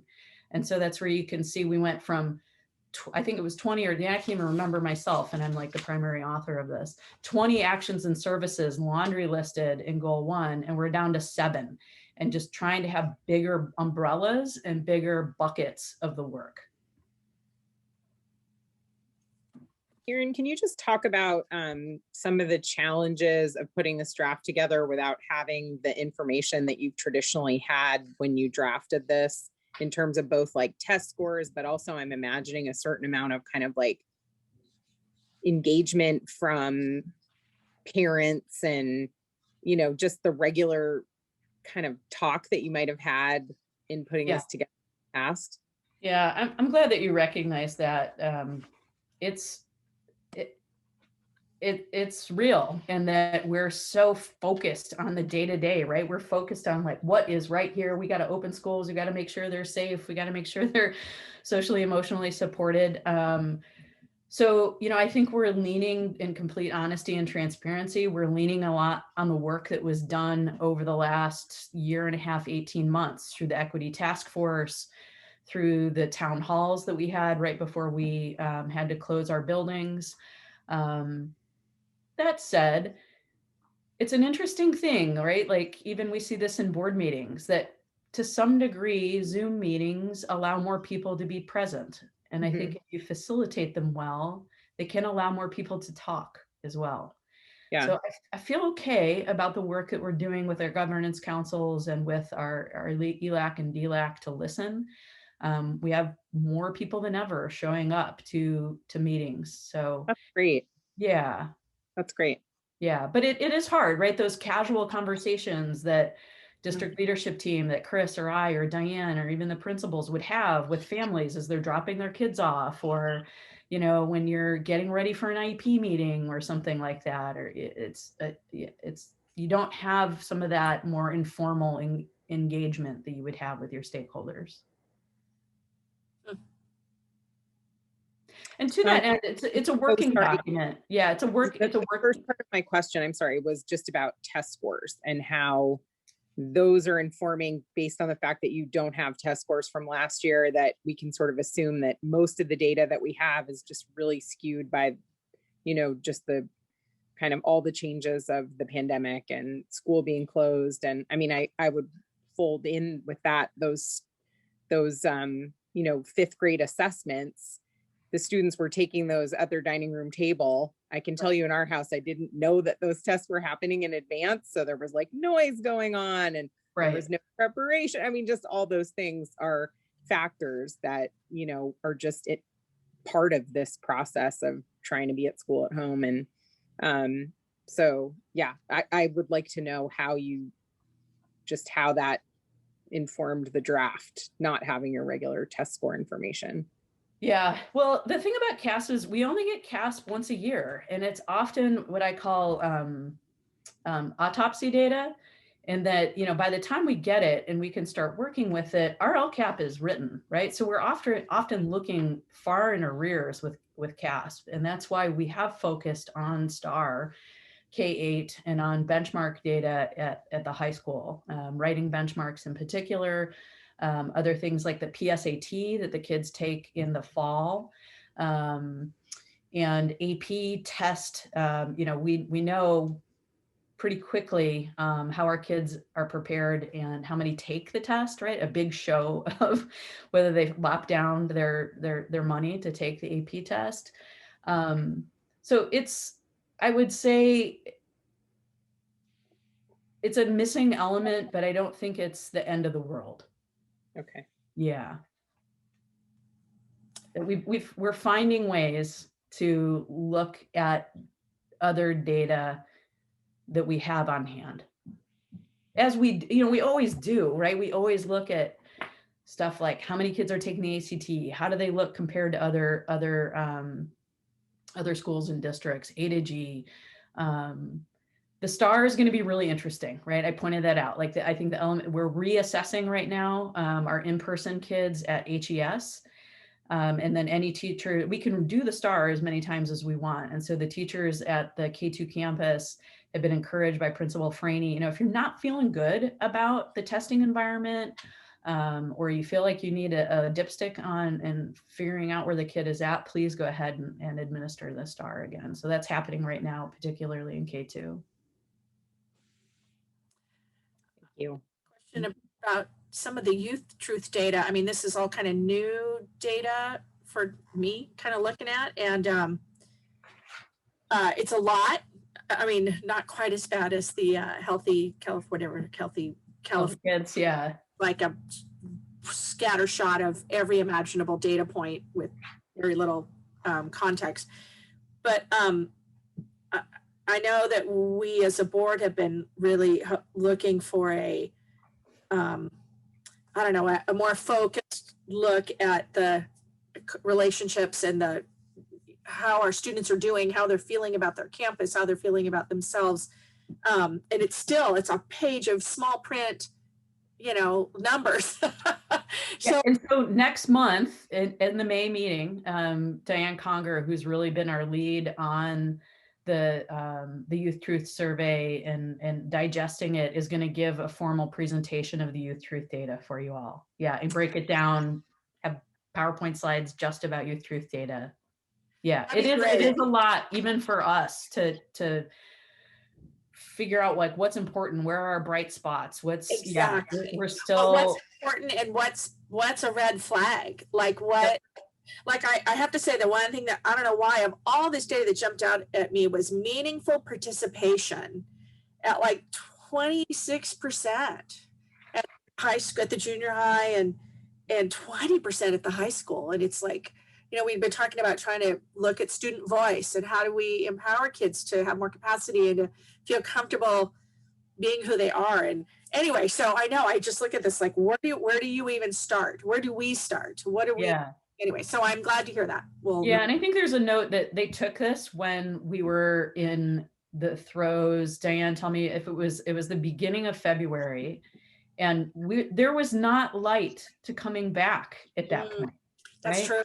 We did not know when the kids took this if we would be having them back on our campuses. And those of you who have kids or have seen what junior high and high school Zooms look like, it's black boxes. Yes. So I'm not surprised about the meaningful engagement given when we gave the Youth Truth Survey and the fact of what Zoom school looks like for middle school and high schoolers. That totally makes sense. But Diane, will you talk a little bit about comparing that with the data that kind of, I think, was the last test right after distance learning started? That's exactly right. It's a little bit unclear whether students were responding to being like brand new distance learning students or whether they were responding to, kind of what their educational experience had been like prior to that. Yeah, so you're going to see the data portrayed in a variety of ways. One, I'm going to compare last year's data taken in April to this year's data, which we actually surveyed late January. We got the results in February. Thank you. But so in any case, and then I'm also going to compare it to Sonoma County cohort as a whole last year to this year to see how our schools are faring compared to how Sonoma County is looking in general. So it just seems like we're going to be really reliant on this information, because it's what we have, as opposed to having it in addition to a lot of other information. And so I really appreciate hearing your analysis of it and being able to ask some more questions about it next month. It's going to be great. And just real quickly, we're also planning on a board study session, probably in June, to take a look at Diane's conceptualization of an SEL dashboard or report card for the district that will incorporate certain data points from Youth Truth too. So lots more discussion to come. Great. Thank you. I will also say that the CTE Foundation did 2 seminars on Youth Truth, I think with one more coming up, and they have captured the presentations. So I'm going to send them to Karen just in case. Anyway, it's good. I mean, I've been able to get through about half of it so far, but really good foundational information about the actual survey and in Sonoma County. Yeah, thanks for mentioning that, Donna. I think that that's an important part, that the Youth Truth data is being used not only by schools, but by youth serving community organizations, the CTE Foundation being one of them, the Boys and Girls Club, and others. And so I think we're all finding it, even though there's a lot to swim in there and figure out, I think we're all finding it more useful than the California Healthy Kids Survey, both as, schooling institutions and also partnering, as we want to do more with youth serving organizations. So thanks. That's a good point, Donna, that other folks are taking a look at this data. Any other, I know I'm conscious of time. We do have some time, right? We're here in mid-April. We won't pass this. We have 2 months to continue the conversation. More information will be brought to you in May. Aaron, could I just throw something in? I know you and I have talked about it, and that is regarding goal 3, relationships, and I think it's 3.3, equity. And I'm just went down the slideshow, if you will, a bit. And as you develop this, I would ask that you also, as we, the board, develop our vision, our mission statement, our goal around equity, around anti-institutionalized racism, around ethnic studies, around culturally responsive teaching, that you understand, at least from this board member, I see that being in place, hopefully by June, so that you have that to work from, so that we can ensure that that's in our plan, and that we provide obviously the funding for it and the process in order to get that professional development, for one thing, for our staff, classified and certificated, and also, involve our parents as well, because I think that's a big piece. I mean, I'm looking at it here. There's things that we do, but I think my hope is we do more in that area, and not just a little bit more, but substantially more, and dive deep. And that's for this board member, very high on the goals. And it is about relationships. And the thing about, feeling like I'm involved, I'm more involved if you're speaking to me in my culture, if you understand me, I feel more involved. And anyhow, I know we've talked. I just wanted to put that out there. I don't know how the rest of the members of the board feel, but I'm sure we'll be discussing that soon, I hope. Yeah, I appreciate that information. Agreed, Mike. Thank you. Thank you, Erin. This is a lot of work. And, in a short amount of time that we have to complete all this. So thank you so much for your Herculean lift. This is and remember, it's a working document, right? We'll work on this through June, and then we'll continue to work on it. So don't fret that if we didn't get it right this time. It's just, we're not going to get our stone tablets out and art, etch it, and then that's all we have for 3 years. So we'll do the best we can at the time we have, and we'll continue to process and improve it. As I said before, Simone, just keep working. The Olympics are in July. Yeah. And great job Thank on you. our strengths. Thank you. The strengths and accomplishments. Those are awesome. We're on the right track. So thank you. Yeah. Thank you. Thank you for your leadership and your pushes in the right direction to, put everything through an equity lens and consider our institutional bias. I think that's an important piece to this. Thank you. All right, so we are moving on to reports. Do we have a HEF report tonight? We have Dalia Nieto, who is a junior high parent who's here and is also active with the HEF board, who's going to share from HEF. Hi, Dalia. Thank you. Hi, thank you for having me. Well, HEF is just really, really excited about the hybrid learning and how the district got the kids back on campus. And I've asked actually a couple of kids that I know how their first day back, and everyone said it was like the best day ever. Everyone's just been so ecstatic to be back at school, and just a lot of energy and excitement around it. And so thank you for everything you guys have done. It's also wonderful to see the kids playing sports on the fields as I've gone around town and in the evenings. They just look really energetic and lots of happy smiles and faces. HEF is currently deep in its annual grant season, and we're waiting for some results on many grants that we've applied for. And we're thrilled to report that we just heard yesterday that we received the Bancroft grant for $10,000 towards parent outreach. And we should be hearing from some of the other grants by the end of the school year. And we're also currently in conversation with Aaron Fender regarding supporting the tutoring program in the fall. And that about sums up the HEF report for today. Great, thank you, Dahlia. Thanks, Dahlia. And next, do we have a HADA report?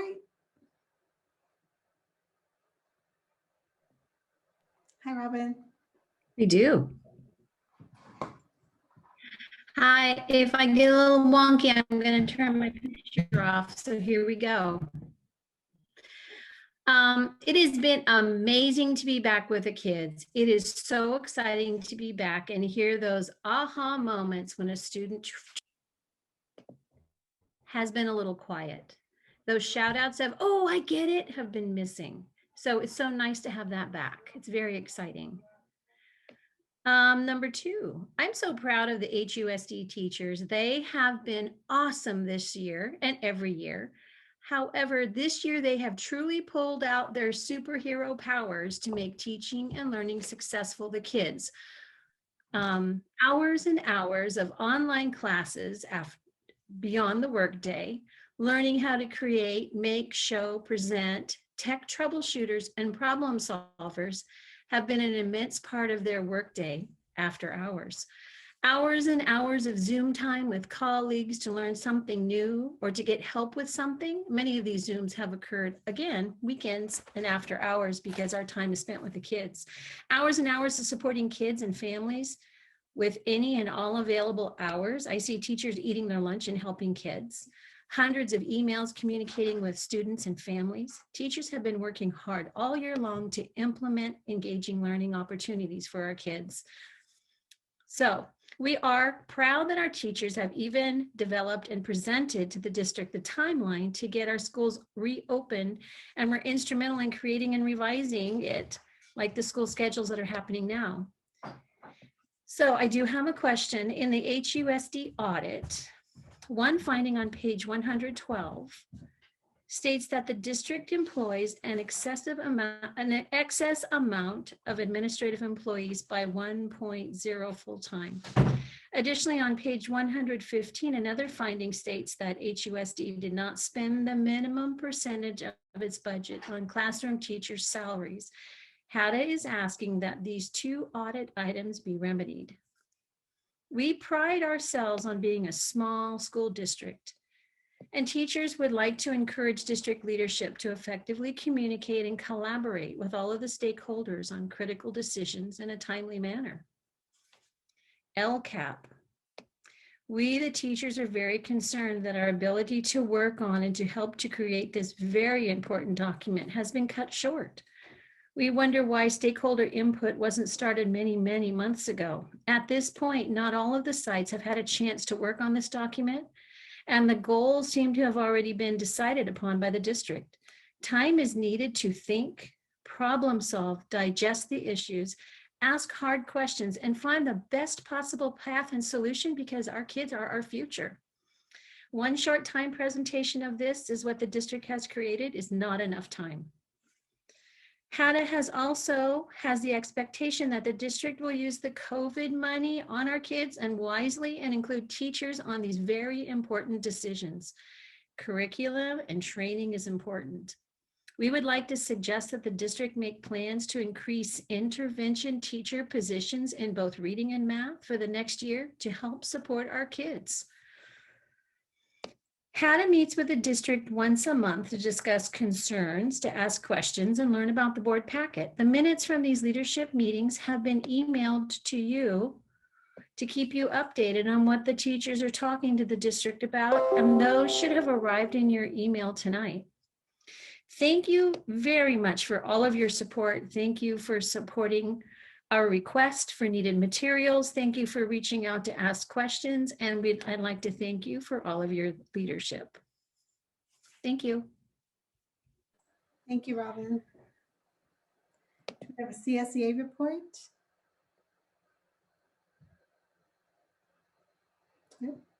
I don't Okay. believe so. All right, thank you. Student trustee report, Vikram? All right. Hi guys. Hope you're all doing well. To start out, I just want to say I'm really happy as a student that we're back in person. I've been able to reconnect with people I haven't seen in a year, been able to see my teachers in person, and it's been a great experience. And I want to thank the staff and the teachers and everyone involved. And yeah, I'm very happy. Also, so there's going to be a scholarship night for seniors.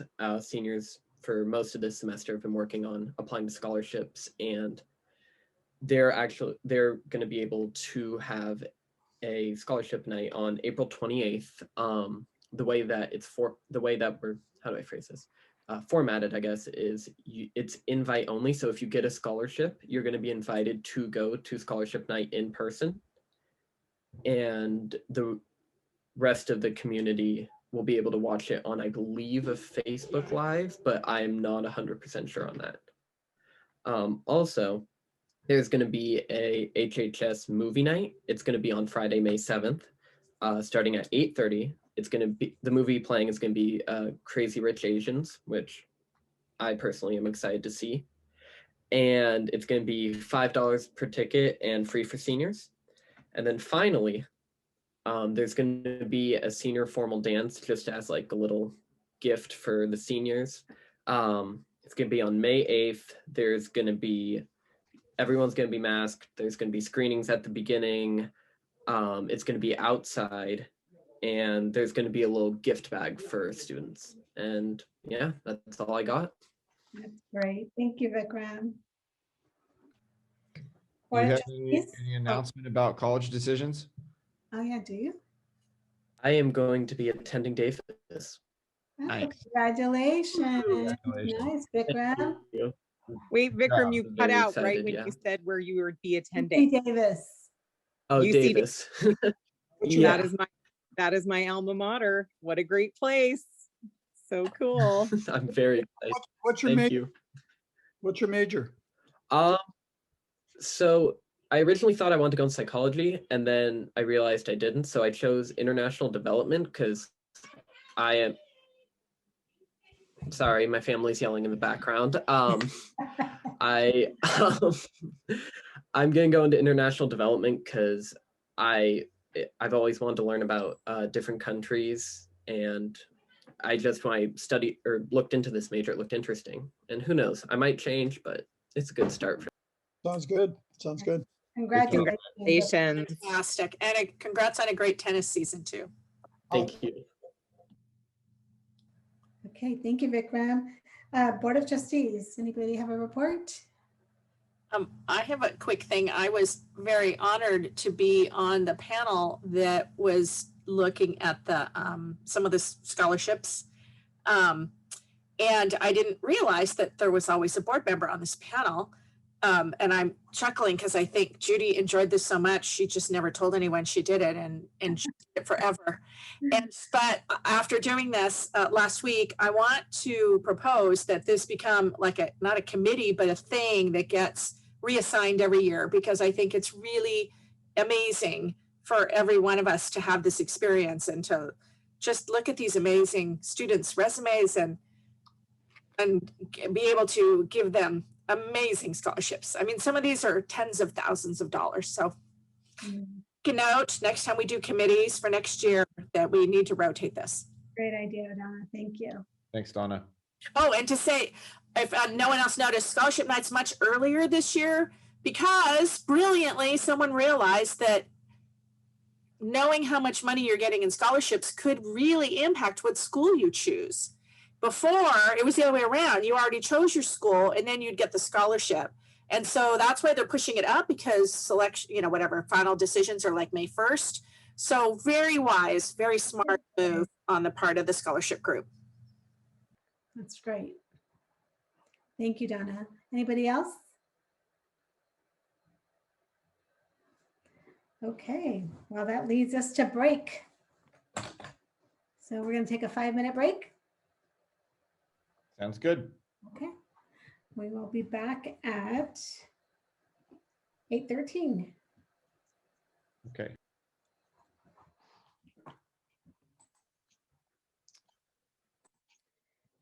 Okay, so moving on to 11.2B, COVID resources update. This is a report. Yeah, Karen, do you have the PowerPoint? I do. So I just wanted to provide you with a quick overview of the dollars that are coming in from the state. And then we'll be getting more federal dollars also for a variety of things related to the pandemic. Most of this money is dedicated to providing expanded opportunities for kids to make up for some of the loss of learning that happened over the last 13, 14 months. So just very quickly, the state has come through with a lot of money for schools. You can see here 3 different pots of money that are amounting to about $1.3 million. So we have the in-person instruction grant, the expanded learning opportunity grant, or ELO, and then 10% of the total ELO dollars, so we treat it as a separate pot, have to be spent on paraprofessionals. That was part of the legislation and some of the discussions that happened in Sacramento. So those are dollars there that we will be coming up with a plan to spend, and I'm going to highlight some of the ideas that we have. And we are, this is all brand new in the last couple of weeks, and we're engaging in stakeholder engagement, getting input, et cetera, on this at governance councils, staff meetings, and with parent groups. I talked to the DLAC families last week. So, and then ESSER. So the second round of ESSER funding coming into the district will be $756,000. And you will see the difference. The state monies, we have 2 years to spend. The federal monies, we have 3.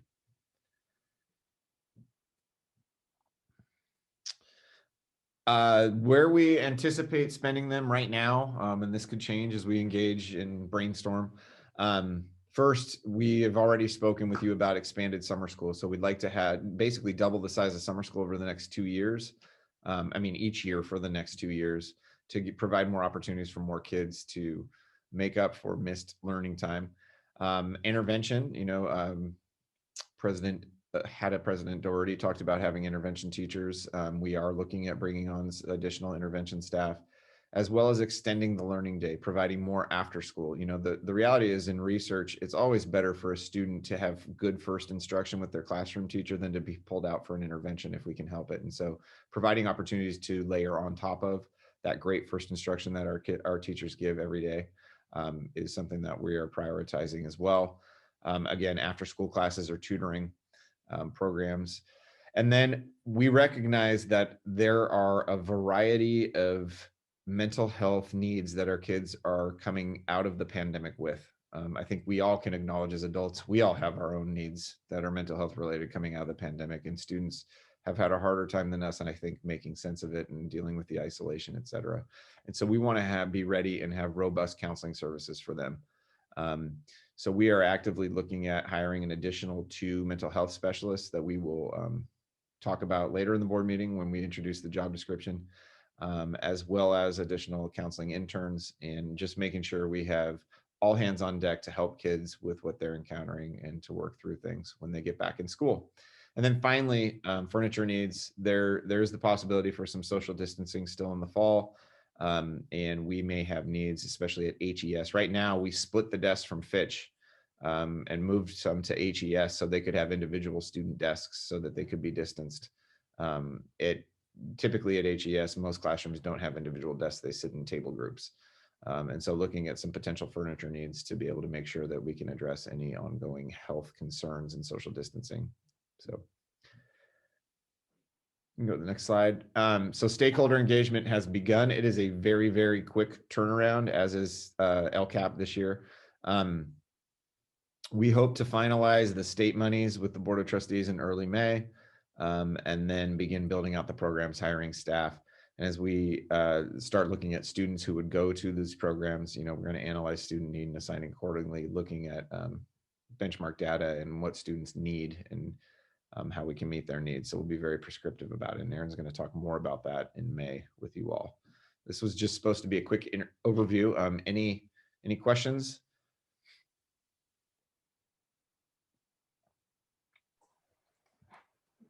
No questions? Okay. I don't have any questions. I just want to say that I had a really positive kind of gut response to this list when I first looked at it. And of course, I have a lot of questions about the details of what, you know, what each of these things would entail and how they would work. But I really felt like when I first looked at it, I was like, this looks great. So Yeah, and for a first pass. We're still working on details too, but yeah. No, I'm sure. I'm sure. But no, it seems like that. Yeah, the kids need so much, and thankfully we're going to have some resources to provide it. So we're excited about that. Now it's just building. Great. So. Right. Okay. So now we're moving on to 11.3 school business 2019-2020 audit report. This is an action item.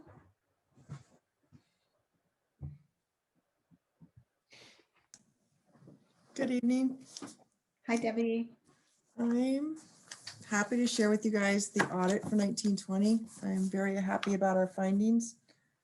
First of all, we only have one finding and it's on page 110. The findings that were referred to on pages 112 and 115 are last year's findings. And actually it's on pages 112 through 115, and all of those findings were corrected this year. I feel like it's very clean. It's been a really long process trying to do, well, first of all, it's my first audit. Second of all, trying to do it remotely has been extremely difficult, and it's taken quite some time. It was supposed to be done by the end of last month, but we got an extension because the auditors just couldn't get it done working remotely for everybody. Did anybody have any questions on what they saw in the audit?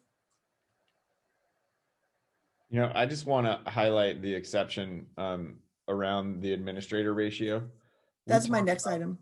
Oh, I'm sorry. Go ahead. Okay. The corrective action is the next item on the agenda, and that's when I was going to discuss that, the finding. Or we You could want to talk first? Either way, I need a vote to accept the audit first, though. Chris, do you want to address another item that is not on the next agenda item, but related to the 55%? Yeah, I mean, that was not a finding in this year's audit. That finding was actually at the end of this report, which is just highlighting the things from last year. So okay, we did meet. Thank you for clarifying. We did meet the 55% this year. Thank you for clarifying that. Yeah. Okay, so do we have a motion to approve the audit? So moved. Thank you. And we have a second? Yeah, Mike seconded. Okay, great. All in favor? Aye. Thank you. Unanimously. Okay, Debbie, certification of corrective actions for 2019-2020 audit findings. So that is the finding. That's the next item. And the sheet in there spells out pretty much what happens. We do get fined. It's a $21,000 fine. Well, it actually just comes out of our state funds for next year.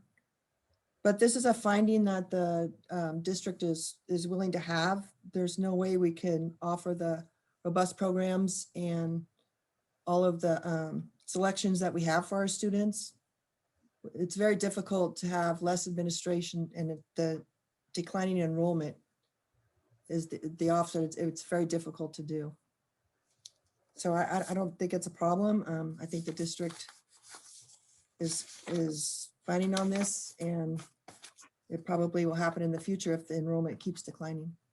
Yeah, and I wanted to say we did talk about this finding last year very openly in a board meeting, and the board was unanimous, and they're voicing the support for maintaining the number of administrators we have. We are a small district, as Debbie said, but we're K-12 district or preschool through 12 district really, and we are trying to be able to meet all the different demands that comes with, and to do so, we felt, and you felt as a board, and given we do have 2 new board members this year, that it was appropriate and good to have the number of administrators we have, even though it is higher than a ratio that the state legislated several decades ago. And so it was a calculated decision that is not a surprise. We knew that it was going to come up again, And it will come up again next year if, you know, if the board wants to maintain that same ratio. So I just wanted to throw that out there and talk openly about it. So. Okay. Oh, go ahead, Mike. I think, one, absolutely support this. The quote extra or additional, I wouldn't say extra, additional administrator. I mean, it's about supporting our staff. It's about supporting our kids. It's about supporting our parents in a meaningful way. Just as we strive to keep our class sizes low, we want to make sure that our ratio of teacher to students is low and hopefully lower. Just as we want to maintain the ratio of our administration in order to support our teachers, our classified staff, again, our kids especially, and to communicate with our parents effectively. So I absolutely support this exception. Thank you. We do have one public comment. And that would be from Robin Doherty.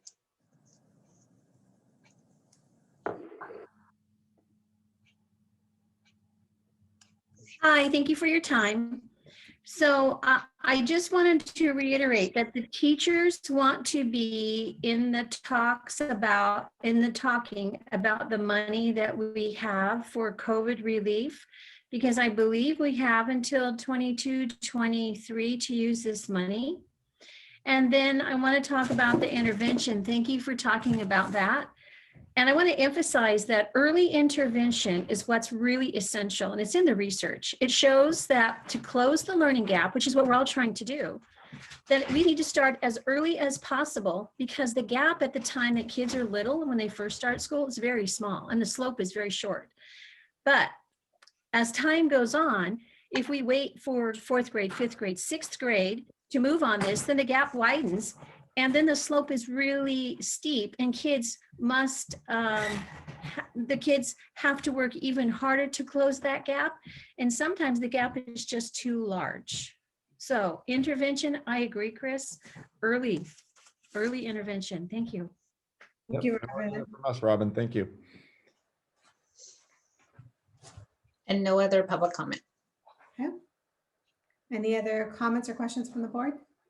I also support this exception, and I just also want to comment that, Debbie, for your first audit, this is pretty darn impressive. I've ever seen like one item, like I'm waiting for the associated student, the ASB thing to pop back up or something, but after years of that, but really, There wasn't much ASB last year. I know, it wasn't. I'll be honest. I know, that was on there forever. But no, what a wonderful job. Thank you so much for just being so on top of things. And anyway, I'm sure it was not fun to do, but very happy with the outcome. Thank you. I totally agree with Donna too. I think we can afford to keep that administrator and you know, use that to our advantage. I do have to say though, when we're talking about intervention, I think it's super important to have intervention, but our focus, like we talked about in the board in our closed session, is prevention and preventing our students from falling behind. And yeah, so, you know, intervention is great and we need it, and we especially need it now with, you know, everything that's happened in the last year, but our focus should be prevention.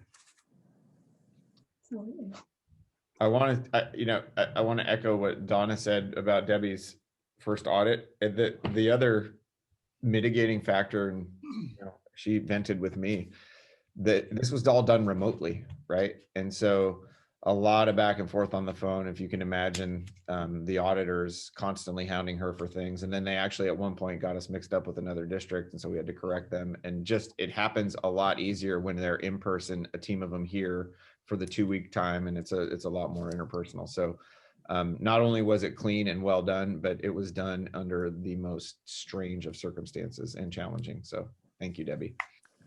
Thank you. Good job. All right, so this is an action item. We have a motion to approve.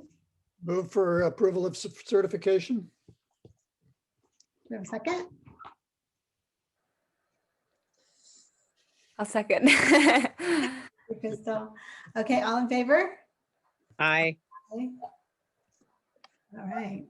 Okay, motion passes. Thank you. Congratulations, Debbie. Thank you. Great. All right. Moving on to notice of award to FRC Inc. for the Hillsborough High School Conditioning Room project.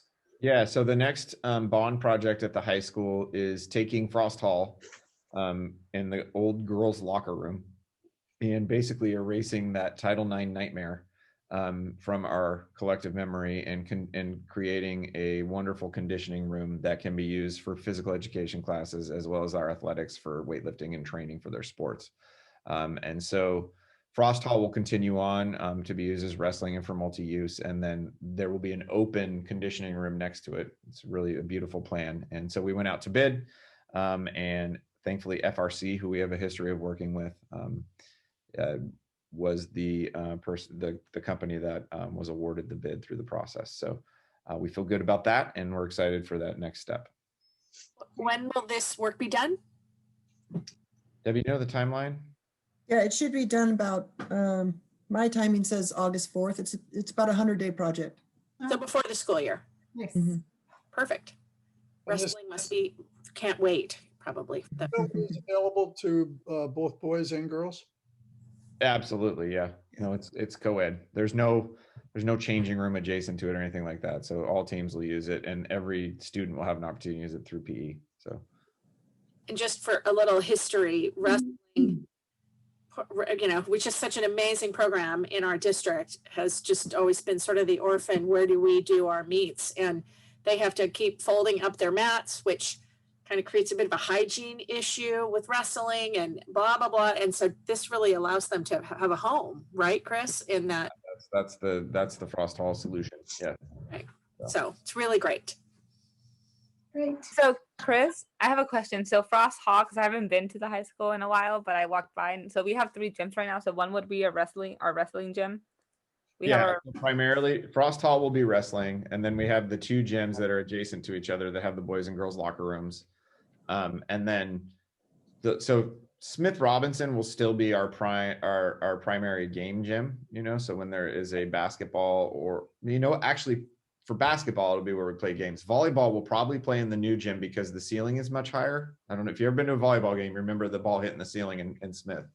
That won't happen. So they'll be playing in there. Badminton will be playing in the new gym.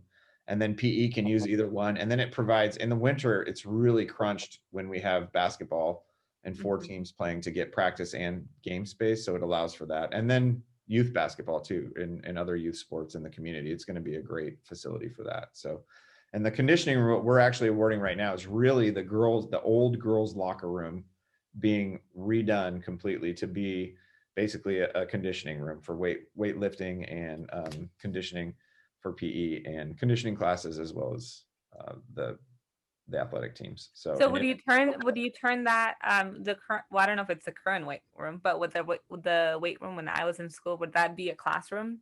Well, that is a classroom now. That's yeah, that's a science classroom now. Oh, okay. Yeah, I need to take a tour. I need to take a tour. Oh, it's gorgeous. So the weight room currently is housed on the stage, and then there's a little old classroom behind the stage, so it's kind of in both. Okay. That was the old drama room, right? Yeah. The old drama hideout room. Fire hazard costume room, wasn't that? Correct. Yes. Yeah. With the years and years. You really have to come for a tour. The room yeah, you'll be amazed, Crystal.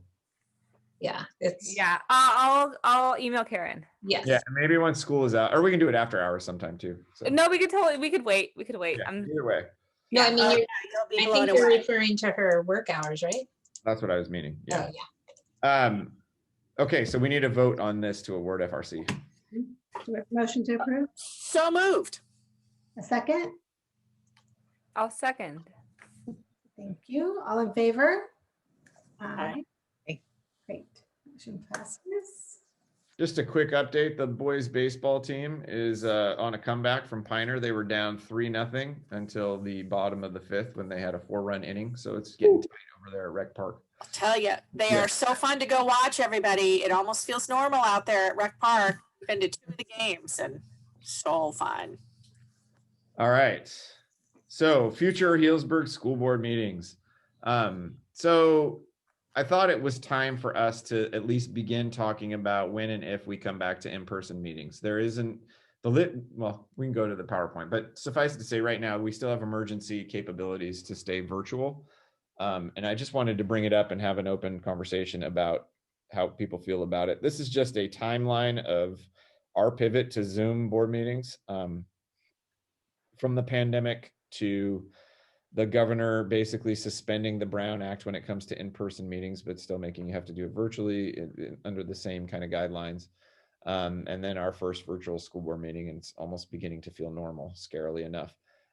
So this is how we got there. Next slide shows how we've been exiting the deep pandemic, I guess I would call it, right? We're out of the purple tier. We've been in the red tier now for a little over a month. And in fact, went from red to orange pretty quickly. I do anticipate, I think we will get to yellow tier sometime in May. What that means to us in terms of being able to come back to in person, I'm not sure. But there is the governor's declaration out there that around June 15th, everything's going to fully reopen and restrictions will be gone. Whether that happens or not, I wouldn't, I'm not a betting person, but I wouldn't bet money on that actually coming true. Though maybe we will have less restrictions once there's more vaccines out. So I wanted to kind of talk through pros and cons. Obviously, it's easier for us to communicate with one another in person, right? I think we read each other better. Body language can be seen. You're face to face with the public. School is, there's a natural question. We have kids back in, teachers teaching in person. Shouldn't the board be back in person, right? That's just kind of a natural question that has come up, to be quite honest. And then we have cons, right? So we still have to have public access to our meetings without limit. And we cannot currently hold an indoor meeting with more than 25% capacity. I don't know what the capacity is at City Hall, but I would imagine that would mean we could probably have 10, 15 people in that room, and that would include us. And so there wouldn't be enough room for the public. Thus, we'd still have to have a Zoom aspect to the board meeting to be able to have public access. So, and then an obvious con is safety concerns if we did come back. I didn't even put that on the list, but, is there any potential for infection or anything like that? So I wanted to throw out for consideration, and we can talk all about this, that we continue with virtual board meetings through at least May, and that we wait for June 15th and see if anything magically happens in California.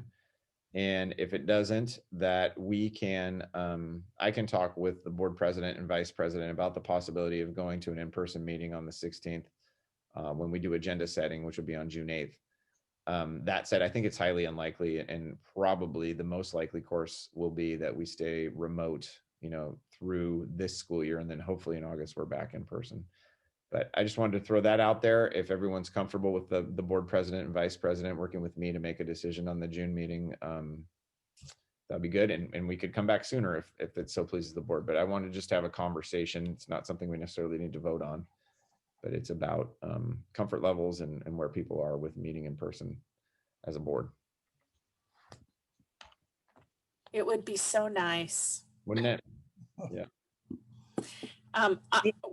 Is there plans for Zoom or some version of online live transmission possible after COVID, like when we really are back to normal? Because I do feel like we're able to communicate and reach so many more people are able to participate. I haven't until their topic comes up, whatever. It'd just be like a webcast, right? So I think there's the potential for that. Are you meaning like an interactive live? Well, somewhat interactive, at least for people to pose questions and whatnot, or make comments. I don't know. That's just the silver lining of all this, right? Or the things that we want to preserve and continue with. And is this something that we want to do? I don't know. I haven't talked to the city about that and the capabilities that they would have in City Hall around something like that. And I haven't heard anybody else talking about trying to maintain both aspects live. Not to say I agree with you. Like there's an element of we've never had more people at board meetings, right? And public participation is a good thing. So that's certainly something we can talk about. I wonder if the city's exploring it for themselves too. Yeah, that's what I was thinking as you were talking. Yeah. Okay. It's a great question. I mean, I feel like, you know, to me, the mandate on this whole thing has been about safety and the idea that business that can be conducted safely, more safely, let's say, remotely, you know, that we all have an obligation to do that. Like if we can do it remotely and it's safer to do so. But I feel like we're kind of entering into this zone where things are changing. And, you know, I think it would be good to explore like just whatever way we have to make it both safe for everyone who wants to attend, including ourselves, and make it accessible in the way that Donna's talking about, where people can listen from home, participate from home. That would be awesome. We have 2 public comments. Oh, So, see, look at that. so our first public comment would be from Robin Doherty.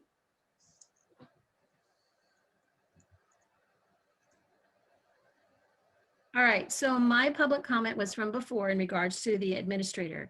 And so my comment is administrators are far from removed from the daily student teaching, instruction, and contact time. I don't mean visiting on the playground, but I do mean daily involvement in their learning and growing and assessment.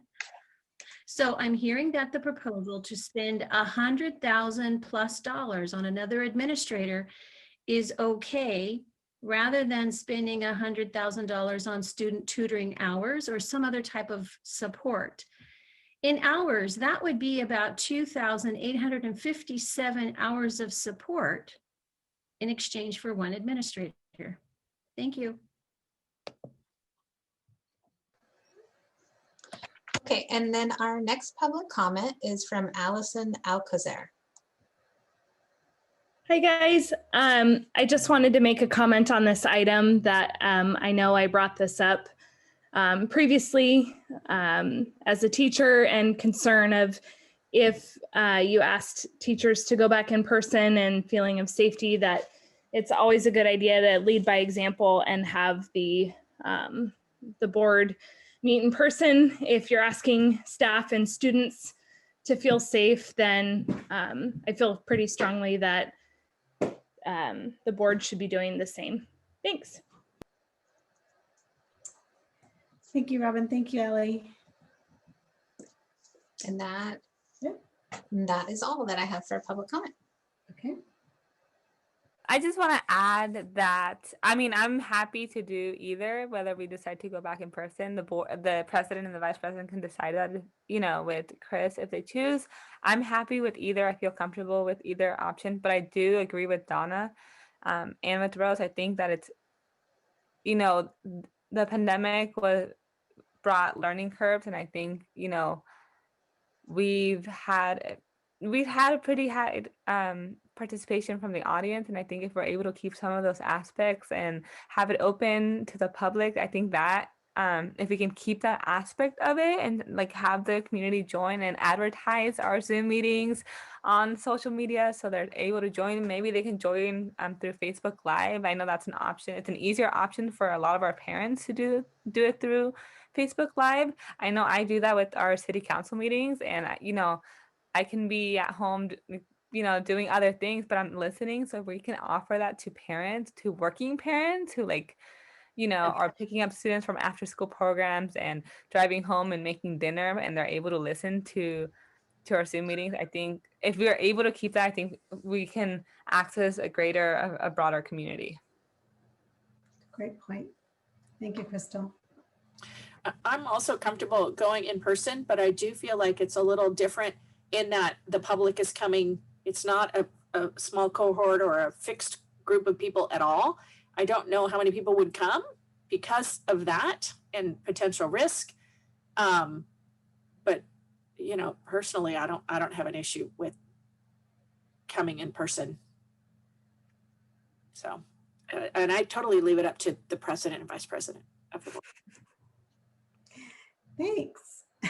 Rose, are you muted, Rose? Muted. Sorry.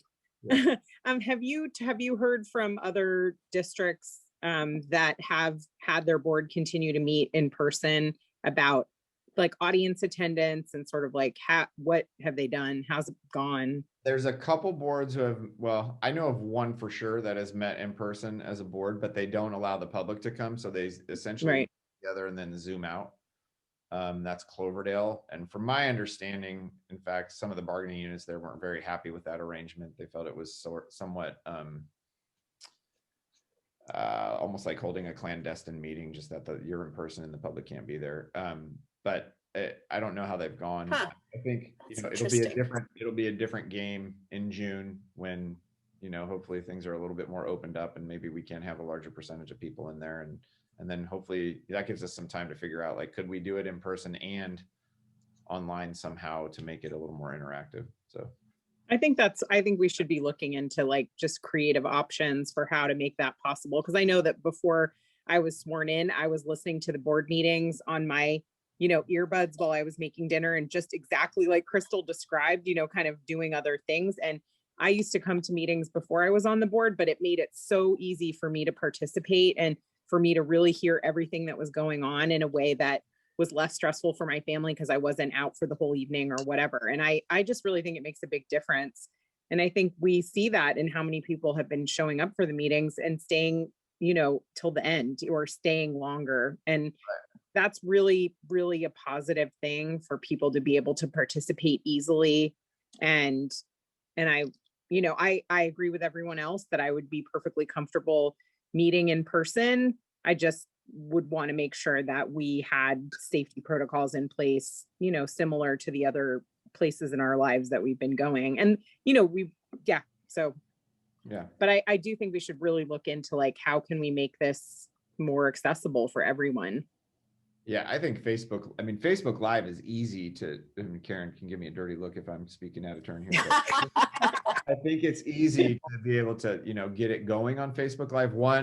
And that way it is really, you can hear, it can be on your phone, right? But we typically, like when we do our town halls, we've been having someone assigned to the questions, and we wouldn't be able to do that during a board meeting because we're all engaged in the board meeting.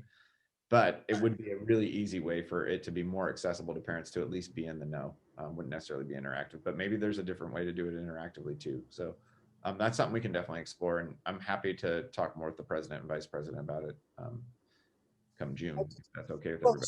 Now, as we're talking, is obviously the safety protocols where we have to take everybody's temperature as they come in. Obviously mask wearing, et cetera, what would be the protocols at that point?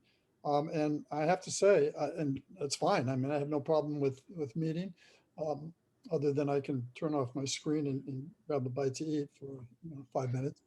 But seriously, we have a much higher attendance rate on Zoom, which is great. But again, I also understand why people have in-person meetings. It's just the safety protocols, et cetera. And again, it would be great, as what Donna and Rose and Crystal, all the techie people know, if we could set something up so there could be interaction. Basically, we could do this. We're up at the dais, and I could see somebody wanting to talk. I'll pick on Robin. Hi, Robin. Robin wants to talk. She'd be on the big screen. She'd be talking to us as she zooms in. But I don't know how all that works. Yeah, it'd be a lot of coordination. She's not waving back. Anywhere in my bailiwick. So yeah. Okay. We'll figure it out. We'll see what it is, come, in a month or two. Yep. Okay. All right. Thank you for bringing that. The next item is 11.4, personnel, a new job description for mental health counseling specialist. Yeah, so Diane is going to walk you through this job description real quickly. We've alluded to this. We're really excited about this. This creates more services for our kids to be able to help them. And like I said, I really think we're going to be dealing with a whole nother, it's almost like the pandemic we created in the pandemic, right? Of mental health issues in our children, including substance abuse. I think that's going to be an issue that we see in our secondary kids. So we need to be prepared for that and be able to give them what they need to help them get through it. So. Thanks, Chris. Thanks for the introduction. Okay, I've never walked a board through a job description yet, but I'm not going to read it clearly. I can tell you the rationale for why we want to bring it to you. And Trustee Lopez, I think it goes back to what you said in an earlier comment. It has to do, not only with treatment, but with prevention. And so we've known for a long time, especially as it relates to mental health, that we're sort of catching up. You know, we catch them. We didn't have a great system for assessing and then treating some of the issues that our students are encountering, especially at the secondary level. And I can tell you with data that 70%, over 70% of our high school students are reporting the number one barrier to learning is anxiety and depression. So, that is even stripped of the sort of COVID effect. And so that is bared out through Youth Truth data. And I think even across the county, they surveyed something like 18,000 students. So what we've seen in our own community is about double the number of requests just this year alone, while in Zoom, double the number of requests for outside assistance. So referrals either to our community partners such as SOS or to Side by Side, to our own school psychologists, and then, you know, trying to work with folks like Alliance and private providers to resource the students.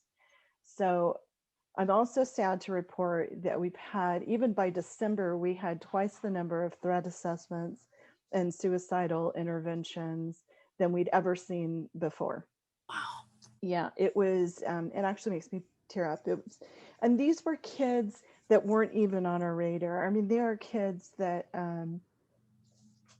you know, I was talking to Zini about it just before this, and she said, you know, these are high achieving, non-special education students, you know, that were not an area of concern for us in prior years. So I think, of course, it's national news, you know, I mean, I don't need to, you know, to talk about that aspect of it. But one of the reasons why we want to take advantage of it now is we want to put together systems. We want to hire now, put together systems in place to not only assess, but treat and develop groups and a really robust sort of net for these kids. And so we hope to hire two. Obviously, we would prefer bilingual. And we're looking for bicultural, I hope, or, you know, something that reflects our community. And I don't know, can I answer? Yeah, can I ask? Yeah, no, it's perfect. Any questions? I don't know. Will these one or two people be assigned to any particular campuses? It doesn't specify on the. Yeah, so we'd like to assign one at secondary and one at elementary. So, and they just split their time, and we feel like that would be sufficient. And of course, we'll still keep our two school sites. And they will also, those with we asked for a PPS credential for another reason. One is they can bill Medi-Cal for services. So we may be able to recoup some of that money. And then the second piece is they can also help supervise interns. And so we hope to have even a slightly bigger intern program next year. So each site will have their own intern that will help. And hopefully these folks can also help supervise. So Alex can do a little more on the behavior side. So would you mind just briefly kind of painting a picture of the different mental health resources we have and how this fits into that? I'm not an expert on like people's titles and what. Sure. So right now in-house, you heard Alex talk a little bit about the intern program. So right now we have 3 interns working approximately 20, well, they're wrapping that up in the end of May, but right now they're anywhere from 18 to 22 hours, depending upon supervision per week.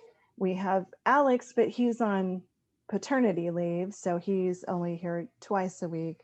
And then we have Xenia and Leslie, who are on staff. They're school psychs, and Leslie does they both do mental health counseling, but for primarily special education students. And Leslie, she does operate some groups for students requiring intervention. Then our community partners are SOS counseling, which is team success at the high school. We would likely not renew that service next year because we will have our own in-house person. And historically, team success has been wonderful in some years and less than wonderful, not less than wonderful, that's the wrong, unpredictable in other years. You know, different staff works better with our own staff and our own community. We would like to have our staff work for us, be a part of our culture, be a part of our staff meetings, come to our district days, you know, be a part of us. So, so that will be a service that will go away. We may still partner with Side by Side. They do some Medi-Cal billing. Alex referred to it earlier. And then in the past, we've also used YouThrive, which deals, you know, at the junior high with some at-risk youth. Right. Mm-hmm. Oh, okay. Thank you. That sure. Yeah. So between the sort of changes in partnership, and do you feel like the net result is going to be more counseling availability or just Yes. a different kind of counseling availability because it'll be a person who works for the district and is, you know, knitted in with the rest of the staff? So I think both, you know, and know that we can always, especially reach out to Side by Side. They would love to always partner with us because they can bill Medi-Cal. It's part of one of the things that they do regularly for schools and communities. And it's a win-win. You know, they get a little bit of income and we get some of our students served who can't be served for whatever reason with us. I think there'll be less need for that because I actually think we're going to, I think it won't be after the fact. You know what I mean? Like I'm hoping that we have a universal screener. That's what we're working on right now. We're partnering with SCO to come up with a universal screening tool. So we're ready, you know, we're ready to diagnose and address the needs, you know, of the students. So Thank you. Does that help? Yeah. You had mentioned that bilingual, bicultural preferred. Is there? I don't see that anywhere on the job description. You know, I wondered about that, but it, I think that was just my fault for not putting it on there. As it turns out, we've got some good candidates already that do fit that role. We can definitely add it too. Yeah, I'll definitely add it. Thank you. I don't know how I missed it. I have one public comment. Sure. Robin Doherty. I'm sure you guys are getting tired of me. So I do have a comment or a question. So Diane, I'm wondering about the SOS group, the exchange for one counselor. How many person work hours is the SOS compared to the work hours for one counselor? Is it an equal trade for SOS hours, that group and organization? Do they have more than one person that's coming? Is it equal hours trade for one counselor person? And is it an equal trade in cost? Just a question, you don't have to answer. It would be a no to both of those, Robin. I could talk to you more about it later, but not equal trade in time nor cost. So, Okay, any other questions, comments about the job description? No, I'm very happy that we're bringing on more resources in this area. I agree, and I like the getting in front of it attitude, if you will, not catching them as they fall, but catching them before they step off the ledge. I know that's a bad analogy, but you know what I'm saying. So I appreciate that. Thank you. I look forward to seeing and hearing more about that because obviously that's a key. In any, to be honest with you. well, and to Crystal's point about prevention, the screening tool that Diane's working on developing with our psychs and SCO is going to be huge to be able to identify kids before there's big issues with mental health needs. So I do think that's going to be a critical part of it. So Wonderful. Okay, well, thank you so much, Diane. The next. We don't have to vote. No, Just a discussion. So you're going to add the bilingual, and then it'll come back on consent. Thank you. Okay. All right, so Board of Trustee reports, comments, requests for information. We're gonna have to vote if anyone has anything to say. It's 8, almost 9 o'clock. Okay, I get. That was a joke. It was a joke. But not really. All right. Hey, and the boys team, the baseball team hung on. They won. So Yay! They're undefeated. Yep. I think they're undefeated. They are still undefeated. Do we need a recess to close session? Yep. So Okay, well then our meeting is adjourned at 9 o'clock.